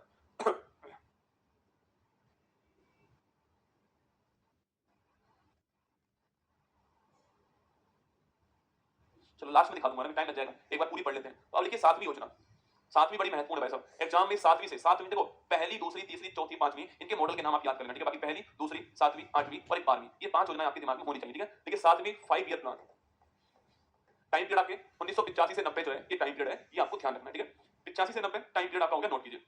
ये सवाल बहुत बार एग्जाम में पूछा गया सवाल है। इसका नारा क्या था आपके? इसका नारा है रोटी रोजी और उत्पादकता। देखिए इसका नारा क्या है? इसका नारा था, ये बड़ा फेमस हुआ था ना, इंदिरा गांधी जी अब डेथ हो चुकी है, उनके स्थान पर उन्हीं के जो बेटे हैं राजीव गांधी जो आपके वो आ चुके हैं। ठीक है, ये पीएम बन चुके हैं। आप एक बार यहां पर लिख लीजिए छठी के अंदर ही 1984 में ऑपरेशन ब्लू स्टार चलाया गया, जो आतंकवादी कहां पर, जो आतंकवादी गोल्डन टेंपल में घुस गए थे, उनको वहां से निकालने के लिए इंदिरा गांधी जी ने ऑपरेशन ब्लू स्टार चलाया था। और कहां पर चलाइए? जो स्वर्ण मंदिर गोल्डन टेंपल जो अमृतसर है वहां चलाया गया। और उसके बाद में क्या हुआ? उसके बाद में जो इंदिरा गांधी जी के जो आपके दोस्त जो उनके गार्ड थे, उन्होंने गार्ड ने क्या करा, उन्हें गोली मार दी। और फिर उसके बाद में जो इंदिरा गांधी जी हैं इनका निधन हो गया 1984 के अंदर, ये आपको ध्यान रखना है। ठीक है, तो उसके बाद में पीएम कौन बनते हैं? राजीव गांधी जी पीएम बनते हैं। और उनके टाइम में भारत में जो 7वीं योजना है वो उनके टाइम में आती है। नारा क्या है इसका? नारा लिखिए आपके, इसका नारा है रोटी रोजी और उत्पादकता। रोटी रोजी और उत्पादकता इसका नारा है। ठीक है, रोटी का मतलब भोजन, रोजी का मतलब काम, भोजन काम और उत्पादकता, ये इसका नारा था कि लोगों को भोजन भी मिल सके, रोजगार मिल सके और साथ में उनका कुछ आउटपुट भी हो। मतलब उनका कुछ स्किल डेवलपमेंट भी हो, उससे देश का विकास भी हो सके, देश का स्तर भी आपके ऊंचा हो सके, ये उसका उद्देश्य है। ठीक है, तो भोजन भी मिले, काम भी हो जाए और देश जो है आगे भी बढ़ जाए, कुछ आउटपुट बाहर आए आपके, ये सारा काम आपके सामने से यहाँ पर आपके। लेकिन दोस्तों आप जानते हो इसके बाद उसको भारत में संकट उत्पन्न होने वाला है, जिसको बोलते हैं हम फॉरेन एक्सचेंज संकट बोलते हैं, विदेशी मुद्रा संकट हम बोलते हैं उसको। इसके बाद वो स्टार्ट होने वाला है। ठीक है, पर इस योजना की बात तो करूंगा आपसे, तो स्पीड पोस्ट की शुरुआत आपके इसी योजना के अंदर होती है। भारत ने इस योजना में अब जो है जो प्राइवेट सेक्टर हमने उस पर बल देना शुरू कर दिया। ठीक है, तो पहली बात तो हमने अभी तक दोस्तों हम जो हमारा जो पब्लिक सेक्टर था हमारा, उस पर हम बल दे रहे थे, जैसे कि बैंकों का राष्ट्रीयकरण कर रहे थे, ये पब्लिक सेक्टर पे बल दे रहे थे। हम लाइसेंस, कोटा, परमिट पर विश्वास कर रहे थे। 1991 में हम जो है एलपीसी अपनाने वाले, लिबरलाइजेशन अपनाने वाले, प्राइवेटाइजेशन अपनाने वाले। इससे पहले हम लाइसेंस की बात कर रहे थे, परमिट की बात कर रहे थे। तो इससे पहले हम जो है सरकार की तरफ से, सरकार अधिक पावरफुल थी इससे पहले, अधिक उसका हस्तक्षेप था बाजार के अंदर। पर अब सरकार का हस्तक्षेप कम होने लगेगा, देखना आप लोग जो है, और जो प्राइवेट सेक्टर आपको बढ़ने लगेगा, कि आपको महसूस होगा लाइसेंस कम होंगे, परमिट कम लेने पड़ेंगे, बहुत सारी इंडस्ट्री लाइसेंस से बाहर निकलने वाली है, ये सब काम होने वाला है। ठीक है, तो देखिए निजी क्षेत्र जो है इसको वरीयता जो है इसमें मिलती है, इसको प्रायोरिटी वरीयता जो है इसमें मिलती है, आपको ध्यान रखना है। ठीक है, इसके तो अलावा ना, इसके अलावा स्पीड पोस्ट जो है, स्पीड पोस्ट की शुरुआत इसमें होती है ना, स्पीड पोस्ट की शुरुआत जो है ये इसमें होती है। ठीक है, तो स्पीड पोस्ट जो है इसकी शुरुआत इसमें होती है 1986 के अंदर। 1986 में स्पीड पोस्ट जो है उसकी शुरुआत भारत के अंदर होती है। ठीक है, बाकी तो भारत में ट्राइफेड जो है इसकी भी शुरुआत होती है। ठीक है, तो भारत में ट्राइफेड जो है इसकी भी शुरुआत होती है। ये ट्राइबल्स के लिए होते हैं ना, जो ट्राइबल्स होते हैं आपके, तो आपके जनजातीय क्षेत्र जो होते हैं उनके द्वारा जो कोई भी चीज बनाई जाती है तो उसको बेचने की व्यवस्था कहां पर होगी आपके, ये उसको बेचने वाली। ठीक है, तो ट्राइबल्स ग्रुप के द्वारा जो भी उत्पाद बनाया जाएगा, जो भी हैंडीक्राफ्ट का काम होगा, उसको एक मार्केट उपलब्ध करवाने के लिए ट्राइफेड बनाया गया है। इसको बोलते हैं जनजातीय सहकारी वितरण संघ बोलते हैं। क्या बोलते हैं इसको? इसको बोलते हैं हिंदी में जनजातीय सहकारी वितरण संघ बोलते हैं। वैसे जो ट्राइफेड का जो अर्थ है ना वो है ट्राइबल फेडरेशन, और इसका फुल फॉर्म क्या है? जो जनजातीय ट्राइबल कोऑपरेटिव डिस्ट्रीब्यूशन फेडरेशन जो है ये इसका फुल फॉर्म होता है। 86 में इसकी स्थापना होती है। आप एक लाइन में लिख दीजिए इसको, लिखिए आपके इसकी स्थापना 86 में होती है ना।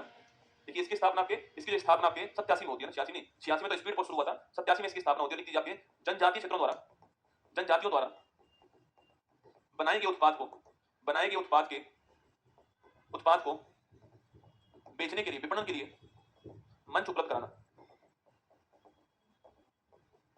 ठीक है, तो 87 में इसकी स्थापना होती है ट्राइफेड की, और जनजातीय सहकारी वितरण संघ इसका नाम होता है। और जो भी ट्राइबल्स जो भी उत्पाद बनाते हैं तो उनको बेचने के लिए, उनका वितरण करने के लिए एक मंच उपलब्ध कौन कराता है? आपकी व्यवस्था कौन करता है? मार्केट कौन उपलब्ध कराएगा? ट्राइफेड का काम होने वाला, आपको ध्यान रखना है। ठीक है, बाकी दोस्तों 1988 के अंदर आप जानते हो security exchange board of India की स्थापना हो चुकी थी। अधिनियम तो 92 के अंदर आता है, पर स्थापना कब होती है उसकी? उसकी स्थापना जो है 1988 में, उसकी स्थापना होती है किसकी? Security exchange board of India जो है इसकी स्थापना 88 के अंदर होती है, ये आपको नोट करना है। ठीक है, तो 88 में security exchange board of India की स्थापना होती है। शेयर मार्केट को कंट्रोल करने के लिए इसको हमने स्थापित किया, ये आपको ध्यान रखना है। ठीक है, बाकी दोस्तों आपके इंदिरा आवास योजना है, जिसका वर्तमान नाम आप जानते हो पीएम दोस्तों आवास योजना, इसका नाम लिखना।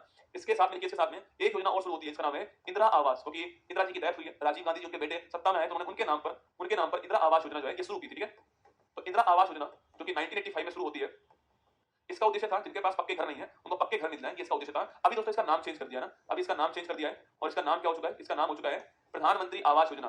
अरे रसगुल्ला वो सॉरी वेब सीरीज आई थी ना वो पंचायत घर दोस्तों, उसमें सारा खेल दोस्तों इसी का है ना। वो सब बुढ़िया उसमें होती है आपके, तो बूढ़ी अम्मा उसमें होती है, वो बोलती है ना सचिव जी हमें घर दिलवाएंगे, प्रधानमंत्री आवास योजना में उनका नाम आता है, याद कीजिए। तो वही सारा खेल चलता है, तो वही योजना है प्रधानमंत्री आवास योजना। तो इसका पहले नाम इंदिरा आवास योजना। भारत में सरकार चेंज होती है, योजना का नाम चेंज होता है। भारत में सरकार चेंज होगी, योजना का नाम कांग्रेस गवर्नमेंट आएगी तो नाम होगा जवाहरलाल नेहरू, इंदिरा गांधी, राजीव गांधी। और अगर दोस्तों बीजेपी गवर्नमेंट आएगी तो नाम होगा अटल बिहारी वाजपेयी, दीनदयाल जी, पंडित दीनदयाल जी, श्यामा प्रसाद मुखर्जी, इनके नाम पर योजनाएं आगे बढ़ती है। ये भारत में होता रहता है। ठीक है, नोट कीजिए आप। वो तो बढ़िया दोस्तों, इन पार्टियों को भारत का नाम चेंज करने की पावर नहीं है, वरना दोस्तों ये भारत के नाम के आगे भी जो अपने लीडर्स थे उनका नाम लगा देते भाई साहब, बढ़िया दोस्तों, वो पावर इनके पास में भी नहीं है।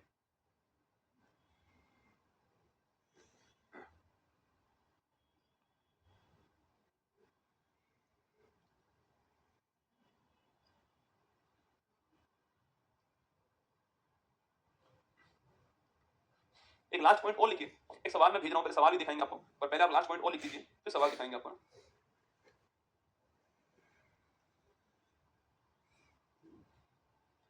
देखिए सवाल लिखिए, इसी में लिख दीजिए जवाहर रोजगार योजना। ये सवाल एसएससी में पूछा गया सवाल है। जवाहर रोजगार योजना जो है कौन सी पंचवर्षीय योजना जो है उसमें शुरू होता है, ये सवाल एग्जाम में आया हुआ सवाल है। ठीक है, जवाहर रोजगार योजना आप लिख लीजिए, इसकी शुरुआत हुई 1 अप्रैल 1989 को होती है, नोट करना। ठीक है, तो 1 अप्रैल 1989 को 7वीं योजना के अंदर यह योजना शुरू होती है। एक सवाल मैं दिखाता हूं आपको, देखिए सवाल जो है, एक सवाल पूछा गया एग्जाम के अंदर कि जवाहर रोजगार योजना जो है, ये एसएससी के अंदर एग्जाम में सवाल अभी आया हुआ है, 2023 में आया हुआ है कि जवाहर रोजगार योजना किस 5 ईयर प्लान में शुरू होती है। देखो पढ़ने के लिए रसगुल्ला बहुत सारा दोस्तों, आजादी के बाद भारत जो है आपके सोचिए कितने साल हमको हो गए, 75 साल हमको हो गए, बहुत सारी घटनाएं हुई होंगी, एक साल में बहुत सारी घटनाएं हो जाती हैं, 75 साल में तो जाने का क्या हुआ होगा, पर हम बहुत महत्वपूर्ण बातें पढ़ सकते हैं। हमारे यहाँ पर जो एग्जाम में पूछी गई बातें आपको लिखा सकते हैं, ये वापस ये बातें आ सकती हैं। ठीक है, तो ये आपको 7वीं योजना में एक योजना और लिखनी है आपको, जवाहर रोजगार योजना, इसको बोलते हैं जवाहर रोजगार योजना, कहते हैं JRY, आपको नोट करना है। ठीक है, ये भी आपको ध्यान रखना है।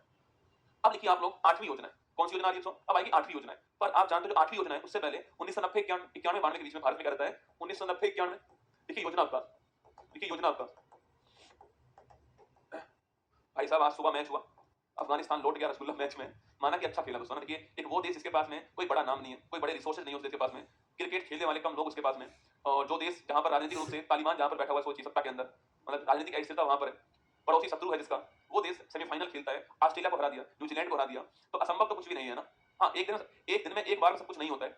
इस बार वर्ल्ड कप नहीं जीते कोई बात नहीं, अलग बात है, पर अगर इसी प्रकार खेलते रहे तो देखना एक दिन वो दिन दूर नहीं है जिस दिन अफगानिस्तान के नाम की कोई बड़ी ट्रॉफी होगी, चैंपियन ट्रॉफी, वर्ल्ड कप, टी20 वर्ल्ड कप, कुछ ना कुछ उसके नाम आने वाला है। वो दिन दूर नहीं है क्योंकि उसकी टीम ने बहुत मेहनत की है, खुद को ऊपर उठाया है, और वो दावे के साथ कह सकते हैं कि वो किसी भी टीम को हराने में सक्षम है भारत के अलावा। भारत नहीं, भारत को वो नहीं हराएंगे, भारत तो उनका ही देश, आप समझिए। भारत जो है मतलब अफगानिस्तान की टीम को मुझे लगा अफगानिस्तान से अधिक लोग भारत में प्यार करते हैं। आज दोस्तों अफगानिस्तान हार गया, इसका तो भारत वालों को हो रहा है भाई, अफगानिस्तान क्यों हार गया ना, चाहे तो अफगानिस्तान फाइनल खेल ले, बस भारत से हार जाए, यही चाहते हैं हम लोग, पर क्या करें हार गया। आज शाम को दोस्तों लगान वसूली का समय आने वाला है, आज शाम को मैच होने वाला है, तो देखिए योजना अवकाश की बात करते हैं आपकी, हम जो है इसको बोलते हैं हॉलीडे। तो भाई आपके सामने 1990 91 का हॉलीडे और ये 91 92 का हॉलीडे, ये 2 साल का हॉलीडे देता है। 90 91 और 91 92 ये 2 साल आपकी हॉलीडे रहने वाला है, ठीक है। स्पीड पोस्ट क्या होता है, आज दोस्तों आप जो किसी को पोस्ट भेजते हो, मान लो दोस्तों आपको किसी को लव लेटर भेजना था, तो पहले था आपके कबूतर को पकड़ा देते हैं, कबूतर जा जा जा, पहले प्यार की पहली चिट्ठी साजन को दिया, वो सिस्टम था, ठीक है। फिर दोस्तों आपके पोस्ट ऑफिस व्यवस्था आती है, पोस्ट करा आपने, वो पोस्ट 10 दिन में 20 दिन में पहुंचता था आपके, पर दोस्तों अब आ चुका है स्पीड पोस्ट, मतलब कि वो पोस्ट आपका जल्दी पहुंच जाएगा, पैसा थोड़ा अधिक लगेगा पर स्पीड पोस्ट होने वाला है, जल्दी आपकी पोस्ट है सामने वाले के पास में 2 दिन 3 दिन में पहुंच जाएगी, वो स्पीड पोस्ट होता है, ठीक है। योजना अवकाश का टाइम दोस्तों आ चुका है 1990 91 91 92 जो है ये आपके वही दोस्तों वापस आपके हॉलीडे आ चुका है। और फिर यहाँ पर राजीव गांधी जो आप जानते हो, राजीव गांधी जो है उनकी डेथ हो चुकी है ना, राजीव गांधी जो आपके सो उनकी हत्या हो चुकी है, आप जानते हो, इनकी हत्या हो चुकी है। और पीवी नरसिम्हा राव जो है, जिनको अभी हाल ही में क्या मिला है, हाल ही में जिनको भारत का हाईएस्ट अवार्ड मिला है, पीवी नरसिम्हा राव जो है वो प्रधानमंत्री होते हैं, और मनमोहन सिंह जो इस समय भारत के वित्त मंत्री होते हैं ना, तो मनमोहन सिंह हमारे क्या होते हैं, वित्त मंत्री होते हैं, आपको नोट करना है, ठीक है। तो भारत के सामने संकट उत्पन्न हो चुका है आपके, वो है तो भारत के पास में विदेशी मुद्रा भंडार समाप्त हो चुका है, ठीक है।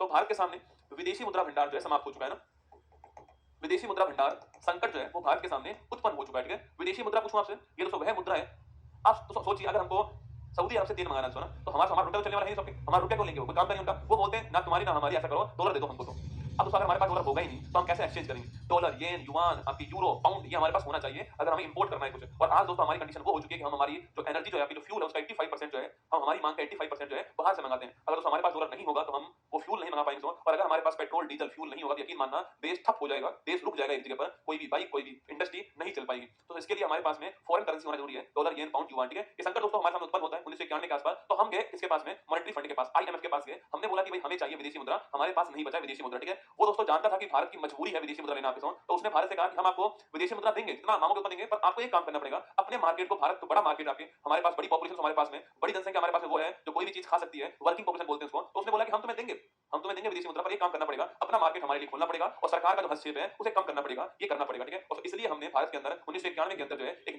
न्यू आपके इकोनॉमिक पॉलिसी अपनाते हैं, एनडीपी अपनाते हैं, जिसके अंदर एलपीसी को हमने अपनाया। तो लिखिए मेरे साथ आप, देखिए इस संकट से उबरने के लिए ना, इस संकट से उबरने के लिए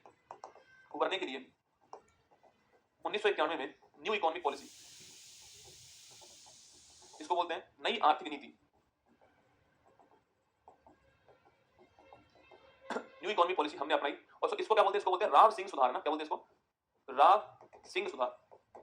अरे भाई पीवी नरसिम्हा राव और मनमोहन सिंह के नाम से लिया है, राव सिंह सुधार मॉडल।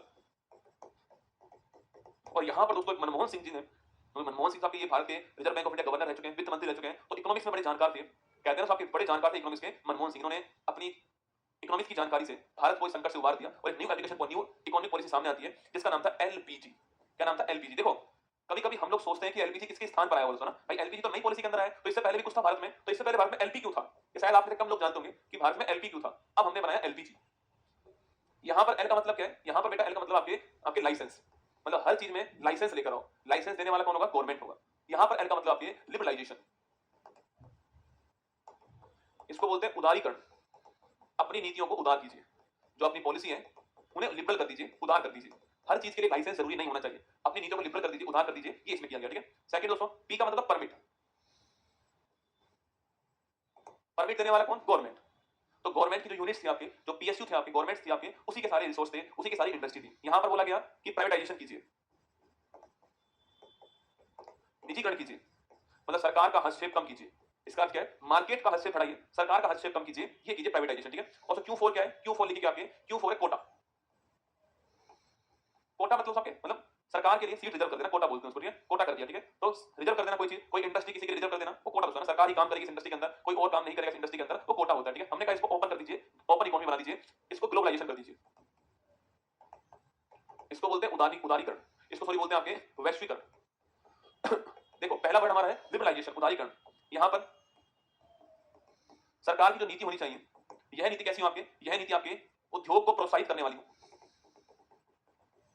प्रोत्साहित करने वाली, मार्केट को आगे बढ़ाने वाली पॉलिसी होनी चाहिए आपके साथ। ऐसा ना हो कि लाल फीता साई हो, मैं मुझे कोई इंडस्ट्री खोलनी है, मैं सरकार के पास जाता हूं, ये विभाग मुझे वहां भेजता है, वो विभाग मुझे वहां भेजता है, वो वहां पर, वो वहां पर, वो वहां पर, सो मेरी जो फाइल है वो टेबलों पर आपके दूर फांकती फिरती है, तो मैं इंडस्ट्री लगाऊंगा ही नहीं, ना तो मैं खुद लगाऊंगा, ना किसी को बोलूंगा लगाओ इंडस्ट्री। तो यहां पर ये बोला है कि जो फाइलें हैं वो टेबलों पर आपकी घूमनी नहीं चाहिए, आपके एक ही स्थान पर सिंगल विंडो जहां पर मेरा काम पूरा हो जाए और मुझे जो है तुरंत क्या बोला जाए, मुझे तुरंत बोला जाए कि स्वागत है आपका, वेलकम है भारत के अंदर, तो मैं भी आऊंगा और मैं औरों को लेकर भी आऊंगा, ठीक है। वो यहां पर होना चाहिए ना। सेकंड दोस्तों निजीकरण होना चाहिए आपके, मतलब सरकारी जो हस्तक्षेप है आपके, हर चीज में सरकारी हस्तक्षेप कम होना चाहिए, ठीक है। हर चीज में सरकारी हस्तक्षेप जो है वो कम होना चाहिए, ये आपकी यहां पर कहा गया, ठीक है। और फिर ग्लोबलाइजेशन पूछूं आपसे, इसे बोलते हैं हम लोग वैश्वीकरण, क्या बोलते हैं इसको हम लोग, वैश्वीकरण बोलते हैं इसको, नोट कीजिएगा, इसे हम बोलते हैं वैश्वीकरण, ठीक है।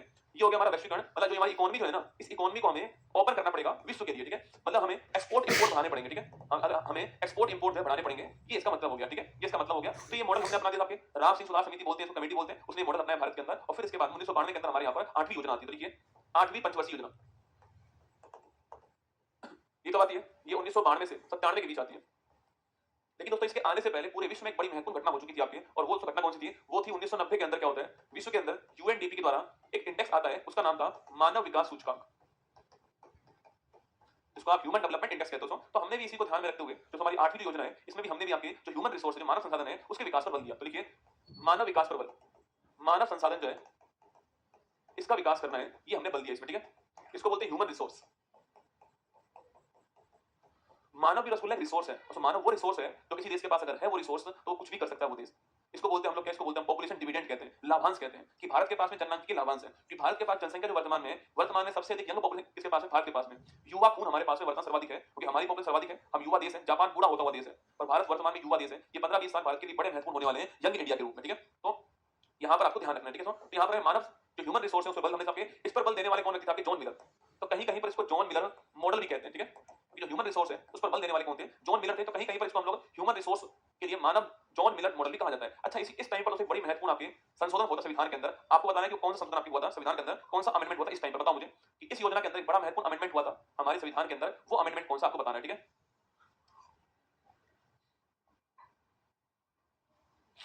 रिफ्रेश करो ना यार, क्या ये नीचे को करना पड़ रहा है तुमको आज, तो नीचे करो भाई। अरे तो रिफ्रेश कर रहा है वो कम टाइम हम रिफ्रेश कर रहे हैं, पुराने कमेंट आ रहे हैं, नए आई नहीं। एचडीआई मैंने पूरा पढ़ा दिया इकोनॉमिक्स में, ठीक है, बार-बार फिर पढ़ाऊंगा। अब देखिए मैंने आपसे सवाल पूछा दोस्तों, यहाँ पर मैंने सवाल पूछा, यहाँ पर मैंने आपसे सवाल पूछा, कमेंट आ रहे हैं 73वां और 74वां, वेरी गुड, लिखिए।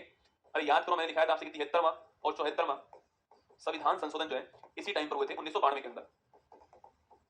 73वां 74वां संविधान संशोधन जो है इसी टाइम पर होते हैं 1992 के अंदर।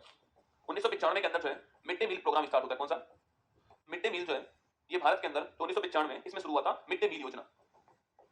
तो दोस्तों हमें मानव को मानव जो रिसोर्स है हमारा, उसका विकास करना है, और उसका विकास सबसे पहले शुरू कहां से होता है, स्कूल से होता है। मां के बाद वो स्कूल पहुंचता है। अगर वो स्कूल ही नहीं पहुंचेगा तो हम विकास कैसे करेंगे। तो हमने बच्चों को स्कूल में बुलाने के लिए मिड डे मील शुरू कर दिया कि आ जाओ हम आपको खाना खिलाएंगे ना। तो बच्चे दोस्तों खाने के बहाने, मां बाप जो है खाने के बहाने बच्चों को स्कूल में छोड़ देते हैं, खाना वाना खाकर ही आना। बच्चे भी दोस्तों वहां पर जाते खाना वाना खाते हैं। कुल मिलाकर हमने उनको लत लगवा दी।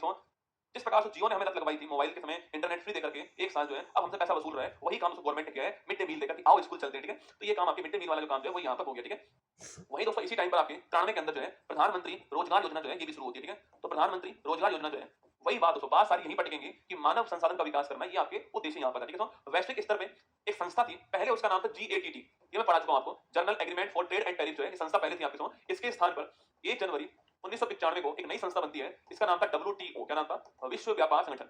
विश्व व्यापार संगठन जो है ये इसका नाम है, WTO इसका नाम है। 1 जनवरी 1995 को ये संस्था बनती है WTO, ये आपको ध्यान रखना है, ठीक है। तो इसी योजना के अंदर होती है। भारत जो इसका फाउंडर मेंबर था, बाकी इसका मुख्यालय कहां पर है, कहां पर इसमें कितने मेंबर शामिल है, वो सारी बातें हम पहले कर चुके हैं, ठीक है। ये सारी बातें हम पहले यहां पर कर चुके हैं, ठीक है। तो ये 8वीं योजना आपके सामने यहां पर, तो ह्यूमन रिसोर्स के ऊपर बल दिया गया है। बाकी 2-4 योजनाएं शुरू हुई है जो महत्वपूर्ण योजना है, एग्जाम वाला पूछता है तो मैंने आपको लिखा दी, ठीक है। अब लिखिए आप लोग नवी योजना, देखिए 9th 5 ईयर प्लान। टाइम कब का है, टाइम है 1997 टू 2002 जो है ये टाइम आपका, ठीक है। 97 से 2002 जो है ये आपका नवी योजना है, उसका टाइम पीरियड आपके सामने, ठीक है।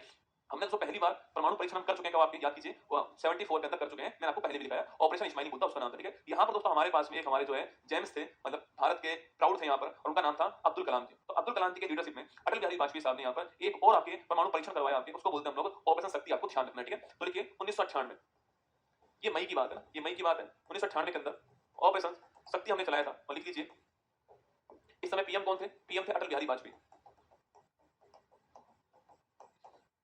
ठीक है, और कहां चलाया, पोखरण में चलाया था। ये भारत का सेकंड परमाणु परीक्षण था, ये भारत का सेकंड परमाणु परीक्षण था। 13 मई की तारीख आपको याद होगा कि भारत के अंदर नेशनल टेक्नोलॉजी डे जो है 13 मई को मनाते हैं, ये भी आपको याद रखना है, ठीक है। वो इसी टाइम की दोस्तों बात है ना। इसके अगले साल दोस्तों पाकिस्तान की कोशिश होती है कि भारत का जो कारगिल वाला जो इलाका है आपके, वहां पर कब्जा किया जाए, तो कारगिल वॉर होता है। लिखिए 26 जुलाई, याद लिख दीजिए 26, पहले आप लिखिए 1999 में कारगिल दोस्तों वॉर होता है, और कारगिल वॉर में हम जो है पाकिस्तान को पकड़ पकड़ के मारते हैं, ठीक है। तो कारगिल से युद्ध होता है आपके, और 26 जुलाई आपको याद होगा, 26 जुलाई जो है कारगिल दिवस मनाते हैं, कारगिल विजय दिवस, ये भी आपको नोट करना है, ठीक है। वहीं दोस्तों अगले साल एक बड़ी महत्वपूर्ण योजना भारत में शुरू होती है। तारीख थी 25 दिसंबर की तारीख थी, क्योंकि अटल बिहारी वाजपेयी जी का बर्थडे इसी तारीख को होता है, जिस दिन हम अब वर्तमान में गुड गवर्नेंस डे बनाते हैं। इस तारीख को 2000 ईस्वी के अंदर 25 दिसंबर को प्रधानमंत्री ग्राम सड़क योजना शुरू हुई, जो आज भी चल रही है। लिखिए प्रधानमंत्री ग्राम सड़क योजना जो है, इसकी शुरुआत 25 दिसंबर 2000 को होती है, आपको नोट करना है। आज भी दोस्तों अगर आप गांवों में रहते हो, मैं गांव में उस समय, तो आपको मिल जाएगा लिखा हुआ दीवार पर कि प्रधानमंत्री ग्राम सड़क योजना के द्वारा बनाई गई सड़क, इसकी लंबाई इतनी है, इतना पैसा इसमें लगा है, ये अवधि इसकी है, ये इस समय आपके सरपंच है, ऐसी सारी बातें आपको वहां पर मिल जाएंगी, ठीक है। इसका उद्देश्य था कि जो आपके गांव है उसको 12 मासी सड़क से जोड़ा जाए। सो ऐसा ना हो कि बारिश आई सड़क बह गई दोस्तों। हाँ दोस्तों ऐसा होता है कि बारिश आई सड़क बह गई दोस्तों, बारिश से पहले सड़क थी, बारिश के बाद गड्ढे गड्ढे है ना, तो 12 मासी सड़क होती है। कैसे आपकी 12 मासी सड़क हो सकती है, इसके लिए काम किया गया। मानसून का टाइम दोस्तों आ रहा है, आप देखना इस टाइम पर सड़कों की हालत इतनी खराब जो भारत के अंदर होती है, क्योंकि रसगुल्ला करप्शन दोस्तों इतना बड़ा है भारत के अंदर कि सड़कों को खा गया दोस्तों ना। सड़कों में माल डाल नहीं रहे वो आपके, बारिश आती है, पानी आया, सड़क बह जाती है। भारत में ऐसा होता है, ठीक है। तो प्रधानमंत्री ग्राम सड़क योजना दोस्तों 25 दिसंबर 2000 को शुरू होती है। 12 माह सड़क बनाने का उद्देश्य, मतलब 12 महीने सड़क से काम जुड़ सके, ये इसका उद्देश्य, ठीक है। अगर आपसे पूछे तो नवी योजना जो है इसका ध्येय क्या है, इसका ध्येय था कि जो संसाधन है उसका न्यायपूर्ण वितरण हो सके और समानता स्थापित हो, ऐसा विकास हो। तो लिखिए इसका ध्येय वाक्य लिखिए आप लोग, न्यायपूर्ण वितरण के साथ, न्यायपूर्ण वितरण के साथ, न्यायपूर्ण वितरण और समानता के साथ विश्वास, समानता के साथ विकास, न्यायपूर्ण वितरण और समानता के साथ विकास जो है, ये इसकी आपकी जो ध्येय वाक्य था इसका, ये आपको नोट करना है, ठीक है। वहीं दोस्तों 2000 ईस्वी के अंदर एक अभियान शुरू होता है, उसको बोलते हैं सर्व शिक्षा अभियान, उसको बोलते हैं SSA। देखिए सर्व 2000 ईस्वी के अंदर एक अभियान शुरू हुआ जिसका नाम है सर्व शिक्षा अभियान। क्या नाम था इसका, सर्व शिक्षा अभियान था, 2000 ईस्वी के अंदर शुरू होता है, SSA इसका नाम था। इसके बाद भारत में आती कौन सी 21वीं सदी की योजना सामने आती है, उसका नाम है 10वीं पंचवर्षीय योजना। तो लिखिए अब टाइम पीरियड आपके 2002 से 7 जो है टाइम पीरियड था। शुरुआत में अटल बिहारी वाजपेयी जी प्रधानमंत्री थे, बाद में मनमोहन सिंह आते हैं, ठीक है। तो अटल बिहारी वाजपेयी भी रह चुके हैं, साथ में मनमोहन सिंह भी आपके पीएम रह चुके हैं, ठीक है। दोनों इस टाइम पे प्रधानमंत्री थे, अटल बिहारी वाजपेयी थे और फिर उसके बाद में मनमोहन सिंह भी आपके प्रधानमंत्री रह चुके हैं, ठीक है। उद्देश्य क्या था, उद्देश्य था आपके समावेशी विकास उद्देश्य, ठीक है। उद्देश्य है समावेशी विकास, इसको बोलते हैं इनक्लूसिव डेवलपमेंट। क्या बोलते हैं इसको, इनक्लूसिव डेवलपमेंट। मतलब क्या इसका, इसका मतलब है सबका साथ सबका विकास, सबको साथ में लेना है और सबको आगे बढ़ाना है, ठीक है। तो इसका अर्थ है सबका साथ सबका विकास। अब दोस्तों हर योजना में क्या होगा, ये लाइन आने वाली है। अब जितनी भी योजनाएं आएंगी उसमें समावेशी विकास तो आपको कॉमन रहने वाला है, ठीक है। इससे अगले वाले में लिख देंगे हम लोग आपके तीव्र समावेशी विकास, रैपिड होना चाहिए, इंक्लूसिव ग्रोथ। इससे अगले वाले में रैपिड तो होना चाहिए पर एनवायरमेंट को ध्यान में रख के होना चाहिए, तीव्र rapid sustainable and inclusive growth. तो इंक्लूसिव ग्रोथ 10वीं योजना के अंदर एंट्री कर चुका है, तो मतलब अब जो आगे ये हर योजना में काम आने वाला आपको ध्यान रखना है, ठीक है। सबका साथ सबका विकास जो है वो थीम दोस्तों होती है, और इसी को ध्यान में रख के यहाँ पर नरेगा शुरू होता है ना, नरेगा कि हर किसी को गारंटी मिलनी चाहिए रोजगार के लिए। तो 2005 नरेगा जो अधिनियम है, जिसके तहत 2 फरवरी 2006 को यह योजना शुरू होती है कि रोजगार की गारंटी प्रदान करते हैं हम आपको, मिनिमम 100 डेज तक आपको रोजगार देंगे, वो यहाँ पर आपकी शुरू होता है, ठीक है। यहीं पर दोस्तों योजना के अंदर हमने ये तय किया था कि जो हमारा फॉरेस्ट एरिया होगा वो 1/3 होने वाला है, ठीक है। तो लिखिए वन क्षेत्र कवर जो होगा हमारा ये 33% होने वाला है, ये हमने तय किया कि 1/3 होने वाला है, ये हमने यहाँ पर तय किया, आपको ध्यान रखना है, ठीक है। 33% होने वाला है, ये हमने यहाँ पर इसी योजना में तय किया, आपको नोट करना है, ठीक है। ये हमारी 10वीं योजना आपके सामने। अब बच्चे 11वीं और 12वीं, तो लिखिए 11वीं पंचवर्षीय योजना 2007 से 2012। प्रधानमंत्री कौन थे आपके, ये थे मनमोहन सिंह। भारत के 2 बार प्रधानमंत्री रहे थे मनमोहन सिंह, 4 से 14 के बीच में ना। तो 7 से 12 में प्रधानमंत्री मनमोहन सिंह थे। मैंने आपसे कहा इसका उद्देश्य क्या है, rapid inclusive growth.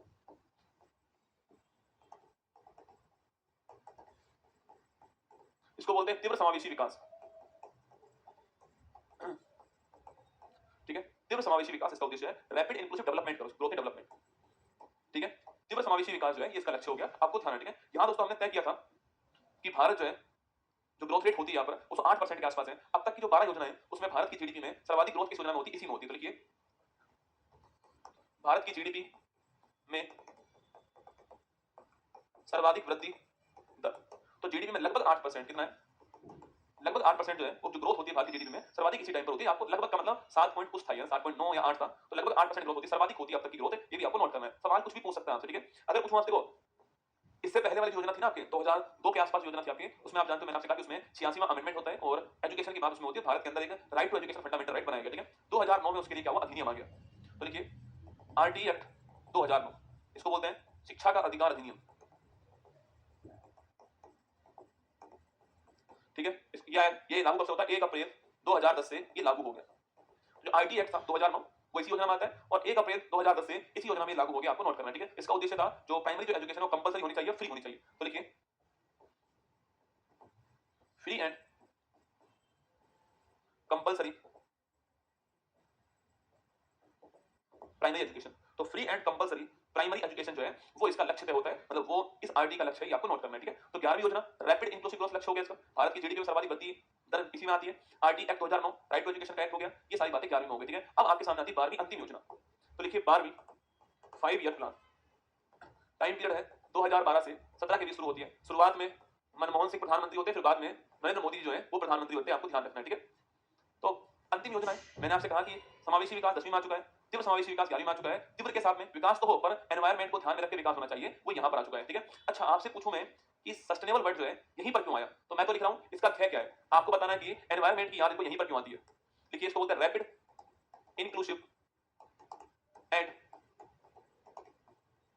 Sustainable development, इसको बोलते हैं तीव्र समावेशी और सतत विकास, rapid inclusive and sustainable development बोलते हैं इसको। अब आपसे सवाल पूछा गया है कि इनको याद आपके एनवायरनमेंट की याद इनको यहीं पर क्यों आई है, आपको बताना है। आपको ये बताना है कि एनवायरनमेंट की याद इनको यहीं पर क्यों आई है।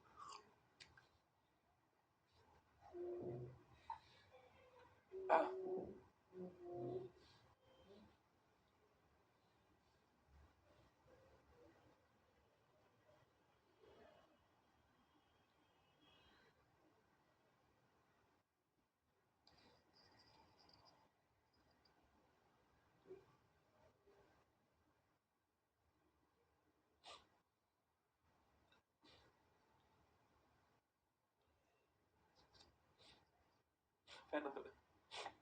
हाँ रसगुल्ला, अरे याद करो सस्टेनेबल डेवलपमेंट गोल इसी टाइम आए हुए हैं ना, 15 से 30 के बीच में, इसलिए आई याद इनको, क्योंकि याद कीजिए। अरे एसडीजी गोल लागू नहीं हुए थे, याद करो ना, 17 गोल जो लागू हुए थे वो इसी टाइम के गोल है, तो इस टाइम को याद आती है किसकी, आपके कि एनवायरनमेंट की याद आती है ना, पर्यावरण को ध्यान में रख के विकास, पर्यावरण को ध्यान में रख के जो विकास आपके वो आपके सामने इसमें आता है, ठीक है। अब दोस्तों इसकी जो अंतिम योजना है इसके कुछ लक्ष्य तय किए थे हमने, टारगेट तय किए थे आपके, कि हमने कहा था कि जो ग्रोथ रेट है, हमने कहा था कि जो ग्रोथ रेट है वो 8% होनी चाहिए, ये लक्ष्य तय किया हमने ना, जो ग्रोथ रेट है वो 8% होनी चाहिए, और इसमें भी जो कृषि होगा उसकी ग्रोथ रेट आपकी 4% होनी चाहिए। जो कृषि है 4% ग्रोथ रेट उसकी आपकी, जो हमारा जो सेकंड वाला जो आपकी जिसको हम इंडस्ट्री बोलते हैं, जिसको हम विनिर्माण कहते हैं, आपकी मैन्युफैक्चरिंग कह दीजिए, इंडस्ट्री कह दीजिए, जो हमारा सेकंड सेक्टर आपकी उसकी ग्रोथ रेट आपकी 10% होनी चाहिए, ये हमने तय कर दिया, ठीक है।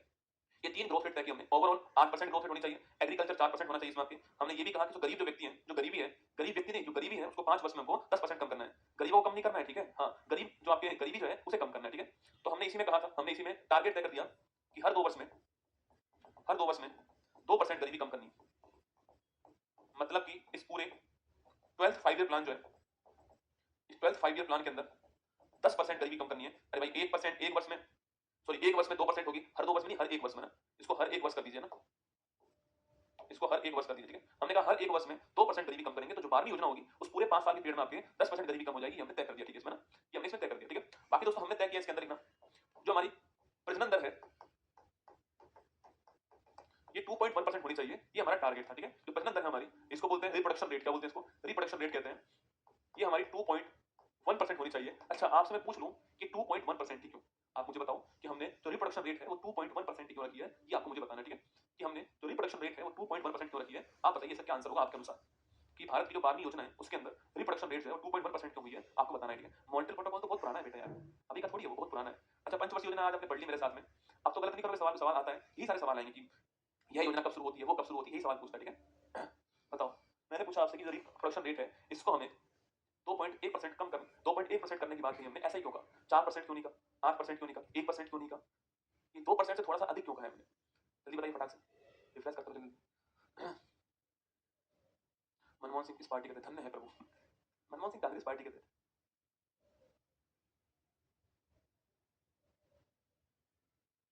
सीपीओ में जीके तो कर दी सर, इंग्लिश कैसे करें। भाई अपन से मत पूछेंगे इसके बारे में। हाँ, अरे वो नारा सुना है आपने कि हम दो हमारे दो, याद करो। सुना है सबने? आप सोचिए, देखो यहाँ पर देखना, इसका मतलब क्या है? पहले तो आप ये देख लीजिए इसका मतलब क्या है, ठीक है? कि 2.1% दोस्तों, इसका मतलब क्या है? इसका मतलब है कि जो एक जोड़ा है, भाई बच्चे दोस्तों, बच्चे तो जोड़ा पैदा करेगा ना, अकेला तो नहीं कर पाएगा कोई इंसान, तो जोड़ा पैदा करेगा। तो एक जोड़ी है, उसके 2.1 बच्चे होने चाहिए, ये इसका मतलब है, ठीक है? अब दो ही होंगे बच्चे, ठीक है? और दोस्तों सोचिए आप सोचिए यहाँ पर कि एक जोड़ी के 2.1 बच्चे होने चाहिए, जो 20 जोड़ी है इनके 21 बच्चे होने चाहिए। सात बात सीधी है, ठीक है? तो 20 जोड़ी के 21 बच्चे होने चाहिए, तो थोड़ा सा तो अधिक होना चाहिए ना। पर हम दो हमारे दोस्तों, मतलब मैं और मेरी वाइफ, उनको रिप्लेस करने वाले क्या हो, दो हो जाए। भाई मैं और मेरी वाइफ, उनको रिप्लेस करने वाले दो हो जाए, तो हो जाएगा हम दो हमारे दो। तो हम दोनों के स्थान पे, भाई हम दोनों दोस्तों मान लेते हैं ये मैं हूं और ये मेरी वाइफ है, ठीक है? अब हम दो के स्थान पे हमारे दो बच्चे हुए, आप ऐसा मान लीजिए, ठीक है? तो हम दो भविष्य में आज से कुछ सालों बाद, 10 साल, 20 साल, 25, 30 साल, 35 साल बाद, जो है 40 साल बाद हम हट जाएंगे, डेथ हो जाएगी हमारी, तो हम दोनों के स्थान पे ये दो आ जाएंगे। तो इसको बोलते हैं हम दो हमारे दो। तो हमारा जो रिप्लेसमेंट रेट है वो 2% होता है, प्रतिस्थापन दर 2% होता है, इसलिए हमने 2.1 थोड़ा दोस्तों अधिक रखा है। मान लो दोस्तों, भगवान ना करे कभी दोस्तों ऐसी आपदा आ जाए जिसमें 2 4 5 लाख लोग मर जाएं, कोविड-19 जैसे कुछ हो जाए दोस्तों, तो उस समय हमारे पास में कुछ होना चाहिए एक्स्ट्रा, जिससे हम जो है इसको बैलेंस रख सकें। तो थोड़ा एक्स्ट्रा होना चाहिए, ऐसा ना हो कि हम दो हमारे 10 20 18 24 ऐसा नहीं होना चाहिए कि हम दो हमारे 5, ऐसा नहीं करना है, ठीक है? तो हम दो हमारे दो, लिख दीजिए उस लाइन को, आप लिख दीजिए कि हम दो हमारे दो, ठीक है? ये भारत की ये पूरे विश्व की रिप्लेसमेंट रेट है, इससे कम नहीं, कम भी नहीं होना चाहिए। ऐसा नहीं कि आजकल तो सिस्टम चल रहा है कि हम दो हमारे एक। कई दोस्तों, कई देश ऐसे हैं जहां पर बच्चे पैदा करने के लिए भारत से लोग बुलाए जा रहे हैं दोस्तों, जापान के अंदर, क्योंकि वहां की जनसंख्या बूढ़ी हो चुकी है। आप सोचिए ना, हम दो हमारे एक, मतलब हम दो के स्थान पे एक ही आया। और ऐसा ही होता रहा तो जनसंख्या बूढ़ी हो जाएगी और नए बच्चे कम होंगे। तो हम दो हमारे एक, ये भी नहीं कह रहे हम लोग, ठीक है? हम दो हमारे दो, रिप्लेसमेंट होना चाहिए, ठीक है? इसको बोलते हैं प्रतिस्थापन दर, इसको बोलते हैं रिप्लेसमेंट रेट। सही बोल रहा हूं मैं, मजाक नहीं कर रहा, आपको लग रहा होगा, आप सर्च करना नेट के ऊपर कि जापान वालों ने कहा है भारत वालों से कि हमारी रिप्लेसमेंट रेट ठीक करो, तुम्हारी बहुत अच्छी है, ठीक है? तो दोस्तों हमारी अपनी बहुत खतरनाक है, ठीक है? कोविड-19 दोस्तों आता है और हमने उसका यूज करा पूरा, इसे भारत कहते हैं। आपदा में अवसर खोजना भारत की खूबी है, ठीक है? तो रिप्लेसमेंट रेट प्रजनन दर हमने 2.1% तय की, आपको नोट करना है, ठीक है? यहीं पर दोस्तों हमने शिशु मृत्यु, ये तो आपकी हो गई पैदा होने की दर, ठीक है? इसके अलावा हमने जो आपके, इसके अलावा हमने इन्फेंट मोर्टेलिटी रेट, आपकी शिशु मृत्यु दर जो है ना, इसको बोलते हैं आईएमआर।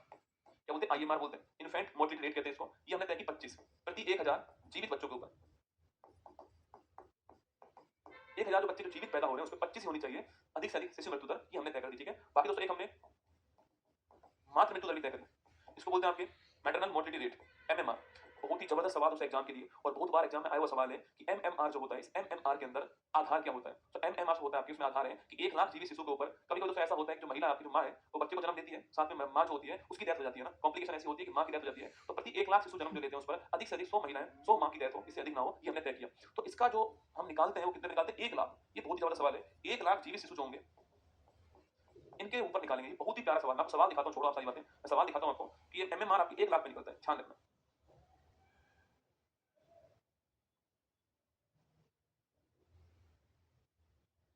कमेंट रिफ्रेश कर दो।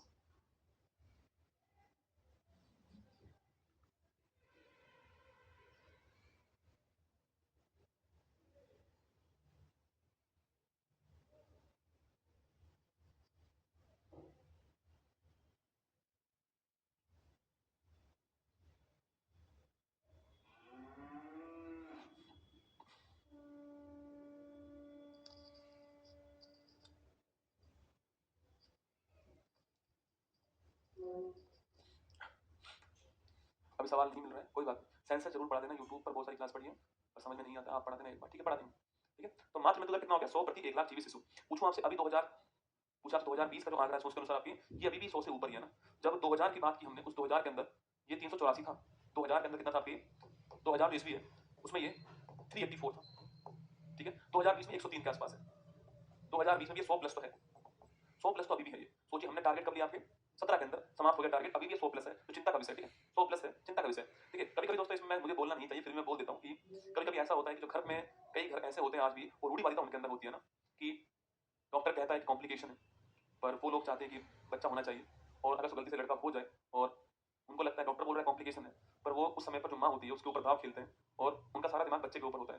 तो उस कंडीशन में कभी कभी ऐसा होता है, आज भी ऐसा हो रहा है कि माँ की डेथ हो जाती है, बच्चा जीवित रहता है। माना कि उनको बाद में एहसास होता है कि ये गलत हो गया है, पर उस समय जो बच्चे की जो चाहत होती है वो माँ के जीवन के ऊपर भारी पड़ जाती है। कभी कभी ऐसा होता है, भारत में आज भी होता है, ठीक है? तो ये हमने यहाँ पर तय किया। दोस्तों पूछूं आपसे, इस योजना में सर्वाधिक खर्चा कहाँ पर हुआ? ठीक है, टाइम हो गया, अरे टोपिया ना, अभी तो टाइम कहाँ हुआ, अभी तो 3 मिनट बाकी है, मेरे मोबाइल में 3 मिनट बाकी है, मेरा मोबाइल मिनट आ गया, तो 4 मिनट भी बाकी हो गए, ठीक है? अभी 4 मिनट बाकी है आपकी, चिंता ना करें, अभी 4 मिनट बाकी है, ठीक है? तो ये 2000 के अंदर 384 था, अभी भी ये 103 है ना, 2020 में 103 है, ठीक है? आपको ध्यान रखना है, ठीक है। अब पूछूं आपसे इस योजना में सर्वाधिक खर्चा किसके ऊपर हुआ, लिखना इस योजना में सर्वाधिक व्यय किसके ऊपर हुआ है, तो वही स्वास्थ्य शिक्षा इनके ऊपर हुआ है, ठीक है। सामाजिक और सामुदायिक सेवा, वही स्वास्थ्य हो गया, शिक्षा हो गया, सामाजिक और सामुदायिक सेवा सर्विस है, लिख दीजिए स्वास्थ्य शिक्षा इनके ऊपर सर्वाधिक व्यय हुआ, आपको ध्यान रखना है, ठीक है। तो इनके ऊपर सर्वाधिक व्यय हुआ, आपको नोट करना है, ठीक है। अब कुछ सवाल जो एग्जाम में आए हुए सवाल है, आप वो सवाल और नोट कर लीजिए ना। जैसे सीएससीपी की स्थापना कब होती है, ये सवाल एग्जाम में आए हुए सवाल है कि सीएससीपी की स्थापना कब होती है। इसके अलावा तो अगर आप चाहोगे तो मैं आपको, ठीक है, कुछ टारगेट लिख दीजिए आप लोग, पहली योजना थी उसमें टारगेट कितना था, कितना हमने अचीव किया, लिख लीजिए। देखो टारगेट दो चार हमारे लिए महत्वपूर्ण, ठीक है। देखिए पहली जो पंचवर्षीय योजना थी इसमें हमने टारगेट लिया कितना था, तो हमने टारगेट जो लिया था आपके, क्योंकि हमारी जो पहली योजना थी आपकी, हमारी पहली थी, तो हमारा टारगेट था 2.1%, ठीक है। ये हमने टारगेट लिया इसके अंदर, पर हमने अचीव इससे ज्यादा किया, ठीक है। जो हमने अचीव किया है वो 3.6% किया। टारगेट हमारा 2.1% था पर हमने अचीव 3.6% किया, आपको नोट करना है, ठीक है। टारगेट हमारा 2.1% था पर हमने अचीव इसको 3.6% किया, नोट कीजिए, ठीक है। और जो 11वीं योजना थी मैं दिखा चुका हूं आपको, शायद 8% किया है ना। 10वीं में कितना किया है, 7.7% किया। 11वीं कितना किया हमने, ये 8% किया। सर्वाधिक किया मैंने कहा था आपसे ना, सर्वाधिक किया ये मैंने कहा था आपसे, ठीक है। तो ये हमारा अचीवमेंट है कि हमने कितना कितना अचीव किया। पहली लिख लीजिए आप लोग, 11वीं लिख लीजिए, तो एक ही बात है, ये दो ही आपके लिए बहुत है, ठीक है। तो पहली और 11वीं दोनों आपके लिए बहुत है, ठीक है। पहली और 11वीं दोनों आपके लिए बहुत है। पहली तो महत्वपूर्ण होती होगी पहली बार, तो टारगेट कितना अचीव इतना दिया। दूसरी में भी हमने अच्छा खासा अचीव किया, दूसरी के अंदर भी। तीसरी में हमारा लक्ष्य 5 से ऊपर था पर हम अचीव 2 के आसपास ही कर पाए थे, क्योंकि बहुत सारी समस्या हमारे सामने वहां पर आ गई, ठीक है। तो चलिएगा, यह योजना है आपके सामने। कल हम विविध पढ़ेंगे, सुनिए मेरी बात को, कल हम पढ़ेंगे विविध। इस विविध के अंदर कल बार क्या है, फ्राइडे ना। विविध के अंदर हम जो है योजना पढ़ेंगे, ठीक है। और इसके अलावा बजट जो है, इसका जो बेसिक बातें वो बताऊं, नया तो आया नहीं पर बेसिक बातें आपको लिखाऊंगा इसमें, जो बेसिक बातें बजट की वो लिखाऊंगा, ठीक है। योजना भी इसमें मैं आपको लिखाने वाला हूं, ठीक है। और 2-4 पॉइंट और होंगे वो भी पढ़ लेंगे। तो कल हमारा इकोनॉमिक्स हमारी ओर से पूरा हो जाएगा, इकोनॉमिक्स समाप्त हो जाएगा कल। कल आपकी अंतिम क्लास इकोनॉमिक्स की होने वाली, ठीक है। कैसा लगा बताओ आपको, इकोनॉमिक्स कैसा लगा आपको बताओ। इंग्लिश कैसे पढ़े, इंग्लिश तो पढ़नी पड़ेगी बेटा, अपने समझ में आज तक नहीं आई, क्या ही बताऊं तुमको। हाँ बजट लिख दिया ना ममता जी, ये रहा देखो, ठीक है। योजना भी लिख दिया मैंने, चिंता ना करें। सर क्या आप मेरे कमेंट्स पढ़ रहे हो, अगर पढ़ सकते हो तो lords of love from Haryana Ankit Kumar, okay धन्यवाद। चलिए वाइंड अप करते हैं क्लास को यहाँ पर। आज तो शाम को मैच है ना 8 बजे, ठीक है। तो वाइंड अप करता हूँ क्लास यहाँ पर। बाकी इसको समाप्त होने के बाद हम लोग जो है जनगणना पढ़ा दूंगा, चिंता मत करो सचिन जी, पढ़ा दूंगा, सुन ली मैंने आपकी बात, ठीक है। सोमवार से आपके सामने जो मॉडर्न हिस्ट्री है वो आपकी शुरू होने वाली है। 10-12 दिन ढंग से आपको मॉडर्न हिस्ट्री पढ़नी पड़ेगी मेरे साथ में। मैं आपसे वादा करता हूँ कि उसके बाद आपको, अगर आपको मॉडर्न हिस्ट्री खुद से भी पढ़नी पड़े ना खुद से पढ़नी हो, तो आप एक काम कीजिएगा, एक बुक आती है, अगर टाइम हो, टाइम नहीं हो तो सवाल मैं आधुनिक इतिहास का सवाल आपका गलत नहीं होने दूंगा, वादा रहा मेरा आपसे, ठीक है। आप कोई भी एग्जाम देने जा रहे हो, पर मेरी बात सुनना, अगर आपके पास टाइम हो तो जो मैंने बुक पढ़ी मैं आपको वो बता रहा हूँ, ठीक है। बिपिन चंद्रा की बुक आती है, बिपिन चंद्रा जो है इनकी आपकी आधुनिक इतिहास की बुक आती है, मॉडर्न हिस्ट्री की। इस बुक की खास दोस्तों बात यह है कि इसमें फैक्ट तो बहुत अधिक नहीं है, पर इसमें कहानी के तौर पे पूरा आधुनिक इतिहास समझाया गया, कहानी बताई गई है ना। फैक्ट ज्यादा नहीं है, इससे अधिक फैक्ट तो मैं दिखाऊंगा आपको, ठीक है। पर इसमें कहानी के तौर पे पूरा इतिहास आपको यहाँ पर मिल जाएगा इस बुक के अंदर, ठीक है। अगर कहानी पढ़नी हो, कभी आपको बुक, आपका मन हो बुक पढ़ने का, इंटरेस्ट हो बुक पढ़ने में आपका, तो ये वाली बुक बड़ी अच्छी बुक है, पेज भी बड़े अच्छे इस बुक के, ये बुक भी बड़ी अच्छी है। और नोवेल टाइप में, मतलब ये बुक की तरह बुक नहीं है, उतनी बड़ी बुक नहीं है, ये नोवेल टाइप में बुक है, पढ़ने में आपको इंटरेस्ट आएगा, तो पढ़ना हो तो पढ़ लीजिएगा। बाकी मैं तो आपको आधुनिक इतिहास का हर पॉइंट, हर पहलू, हर घटना मैं आपको पढ़ाऊंगा क्लास के अंदर, निश्चित रहिएगा, ठीक है। चलिए फिर मिलते हैं कल सुबह 6 बजे, मुलाकात आपसे होगी करंट अफेयर्स मेधांस एपिसोड के अंदर। और कल से मेधांस एपिसोड में साइंस के अंदर जो विगत परीक्षाओं में सवाल पूछे गए वो कराने वाला हूं, तैयार रहना, ठीक है। जय हिंद, थैंक यू।